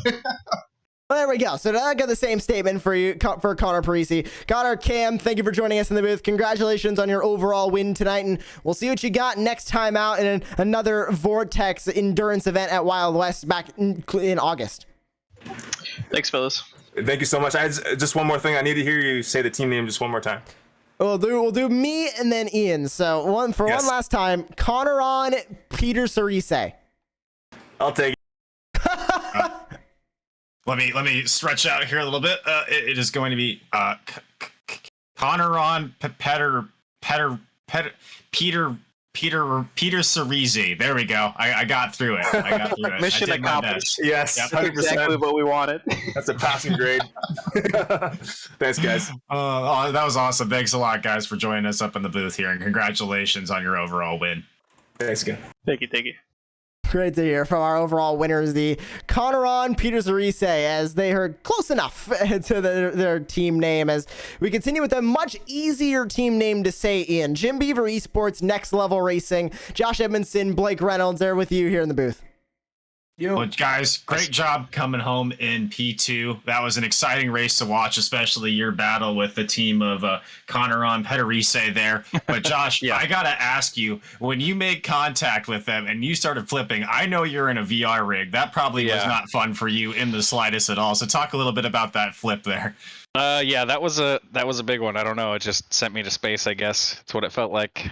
But yeah, luckily I don't get any emotion or anything. It was fine for me. It was crazy though. I kind of knew that was a risk jumping to the inside if he was going to cover. I didn't know if he knew I was going to be there or not, and obviously it didn't work out. But that was actually awesome to be battling with those guys 60 laps in, in different classes, battling for the overall lead. That was cool. I think that's the best battle that we've seen in one of these Vortex races so far. I know Josh and I are up here in the booth loving it. Now, Blake, my next question is for you.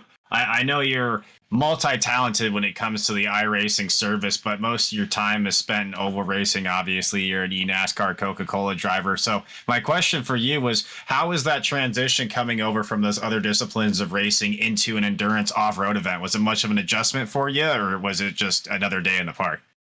It was a big adjustment, actually. Josh has helped me a ton, especially, we did the eShort course stuff on CBS Sports, and I definitely was struggling a lot there. And just to look at how I ran in this race, definitely quite a bit off of Josh. But I mean, just as how much I've improved personally, I'm really happy with how I am on the road stuff now, on the dirt roads. So.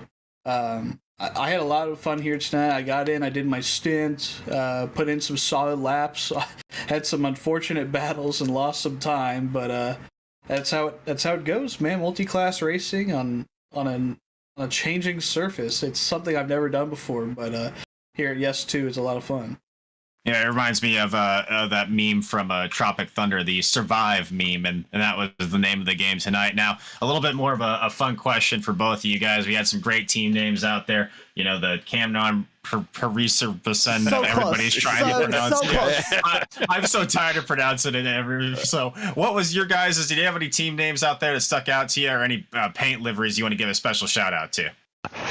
Oh man, well yeah, we went pretty basic with ours. We just had to represent the team and the sponsors, but I think we had the best looking paint for sure. ZK Designs hooked me up with this Next Level Racing wrap, and I kind of just forced Blake to run it with me. So I'm a little biased there, but I think we had the best looking truck for sure. Yeah, it is a good looking truck, but Team Rick, I'm a big fan of Team Rick. I love Keenan, I love Cisco, love Ian. There's probably more on Team Rick, but I love Team Rick. The A team is a funny one. I cannot express my love more for Team Rick. Oh. And I know you weren't talking about me there, Blake, with that Ian. There's a different Ian, but us Ian's got to stay together. So I'm going to take that as you were talking about me as well. For both of you guys, anybody you want to shout out that helped you get it done tonight in your second place finish? Yeah, just everybody on the team, Jim Beaver Esports. It's cool that we're able to do this stuff, and Chris Leone for putting this event on. These things are so much fun, and I'm already looking forward to the next one. And yeah, everybody else, you guys for doing the broadcast. Yeah, and we appreciate you guys coming in and taking a few minutes there to hang out in the booth with us. Blake, didn't mean to cut you off there. Is anybody else you want to give a shout out to? Absolutely, Ian. I want to give a huge shout out to Next Level Racing for this beautiful paint scheme and sponsoring our team. Also, General Tire, Vision Wheel, all the great partners on Jim Beaver Esports. Back to you, Ian. I appreciate it. He's a professional. He is a professional. That's he's got a lot of practice doing that as well. You get a lot of these interviews under your belt and it becomes second nature. But thanks a lot, both of you guys, for spending some time with us, and congratulations on your P2 finish. Thank you. And Josh, this has just been a whirlwind of hilarity for us tonight, and I think you're standing by now with our third place finishers, I believe. Is that correct? Yeah, I don't think the hilariousness is going to stop. At least here we have another somewhat normal team name, Motorless Motorsport, Cohen Addard, and Danny Aish with us in the booth. And Danny, I'll start with you because you started the stint, and you, of course, both of you splitting these stints tonight, but you running 3 stints, Cohen running another 3. What was the track like to you, and how easy was it to navigate this Subaru WRX STI around this track? Yeah, it was difficult at the start when it's fresh, but once it wore out, it was fast. It felt good, and it was unlucky for Fish Sports team to flip on their lid early. We were expecting a good race, but oh well. And yeah, it was just overall just pretty good. And Cohen, over to you. Starting and ending behind the wheel of your Subaru tonight, you really got the effect of the changing track firsthand, starting on a fresh track and then ending on the absolute worn track that we got. How is that Subaru handling across these worn areas of this course? Because we heard from our in-race reporter, Trevor Teal, that the VW Beetle Light was starting to grip up as the track changed. Oh yeah, I'll tell you, Josh. The first few laps were horrid, just sliding everywhere in them rally cars. They have too much power for the dirt, and them tires just don't hook up. I think the last few laps I was feeling so consistent. I think my fastest lap was, the last lap. So definitely got some grip into it. I think it was on rails. It was a really fun event too.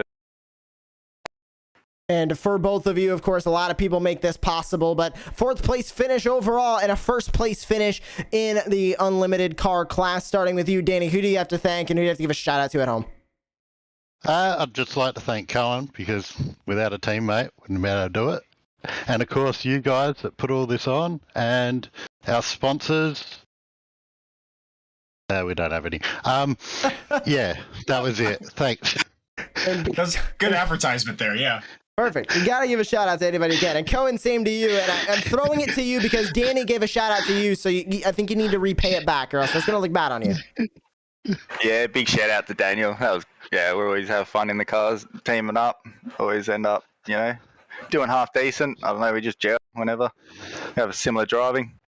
Yeah, shout out to Chris putting it on, all you guys streaming. It was an awesome event. And the broadcast looked great. I can't wait for the next one.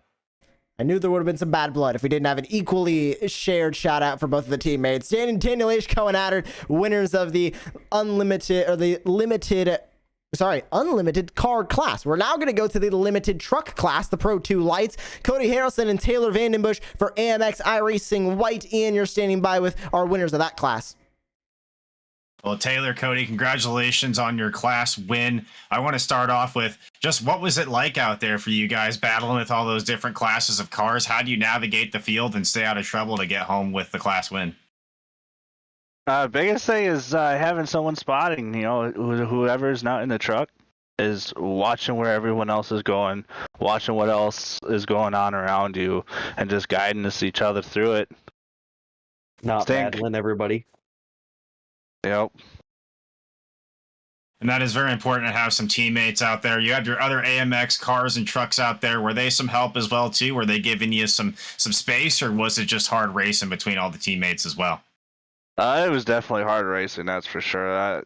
The Anthony with the AMX Red, Anthony, Nick, and Frank or Austin there. They had something to come and race against us as we won last time, and they wanted to tie for first with us, and we couldn't let that happen. So a little bit of friendly competition always goes a long way to, getting the blood flowing and everything like that. And on a less serious note, there you guys have your AMX iRacing Team White, just trying to get the sponsors in there as much as you can. But were there any of those team names out there or other cars that you saw that really stood out to you and maybe made you laugh a little bit? I'd have to say Admin's Worst Nightmare. I love their name. We're a little bit biased on that. I don't know about you, Cody, but they run with AMX here, but they're kind of an offshoot. I honestly didn't get to pay too much attention to the team names. We were too busy battling everybody out on track, and I just trying to get through everybody's more important to me. Oh, yeah, for sure. Focus is the name of the game, especially if you're trying to come home like you guys did in the class win. Anybody you want to shout out that helps you get it done and help you get to that class win tonight? Yeah, I'd like... Go ahead, Cody. You just got to give a shout out to all the AMX guys that push us every week to get better, and all the sponsors and everybody else that help us out every week. Yeah, we're a big giant team over at AMX, and we run together, but we race together. I also want to thank you guys for broadcasting it. You guys do a fabulous job. I want to thank Chris with the Yes2 Motorsports League to throw this up for us too. Well, a great run from you guys, like we've mentioned multiple times. Good enough for the class win. And Taylor, a little shout out to you personally, actually. I was watching the Pro 2 broadcast last night. The front bumper of your Pro 2 truck, I'm not going to repeat it on air, obviously, but that's absolutely hilarious. That had me on the ground for a few minutes. So congratulations on your class win, guys, and thanks for joining us in the booth here for a few minutes. Yeah, thanks for the shout out on that bumper. It's a pretty funny thing. I was actually thinking about taking it off just for broadcast reasons, or at least putting some asterisks in there. But if you're familiar with the meme, there you go. Yeah, absolutely. And Josh, I don't know if you saw that last night during the broadcast as well, but if you get a chance to go back and look at that bumper, it is definitely worth it. I will have to, because even though I was producing and commentating on it last night, I was definitely focusing on the championship above all, because we had an exciting finish in the Virtual Off-Road Racing Series Pro 2 Championship finale, and an exciting race here tonight, Ian, and we've got 2 on the horizon. No, we've got to wait a little bit for them to really get to us, but August 25th, Sierra Nevada 100 at Wild West, December 29th, Group Therapy 100 from Crandon. A lot of interesting races coming up here at ES2 Motorsport, and I'm excited to see how they go, because these races have been so exciting in the virtual off-road team enduro cross races, and we've got more coming up that is only going to just build the anticipation. Oh, absolutely. And this was absolutely a blast tonight. I mean, hilarity ensued from the drop of the green flag to the checkered flag. And if anybody's out there watching, you just go on iRacing, search up hashtag Yes2Motorsport, send us a follow invite or a league request join invite. There's no cap on iRating, safety rating, anything like that. Just come down, hang out with us every Thursday night at 7 p.m. Eastern. We'd love to have you out there. And of course, you can look up Yes2 Motorsport on Twitter as well. Follow their Twitter page at Yes2 Motorsport and just stay up to date on everything that Yes2 Motorsport is doing. Big shout out to Shenandoah Shine as well, sponsoring tonight's Shenandoah Shine. Hashtag Yes2 Motorsport presents Great Lakes 100.5 tonight from the virtual Bark River. We cannot thank Shenandoah Shine enough for their support at Yes2 Motorsport and of Racecraft TV and of tonight's event. So for Ian Fisher, Chris Leone, and everybody else at Yes2 Motorsport, my name is Joshua Lee. We thank you for tuning in to the Great Lakes Motorsport and a half, the round 1.5 of the 2022 Yes2 Motorsport Vortex season. We'll see you in August when we go racing at Virtual Wild West for yet another virtual off-road team enduro cross. But for now, here on Racecraft TV, we're saying good night from Virtual Bark River. We'll see you after the summer's over at Virtual Wild West.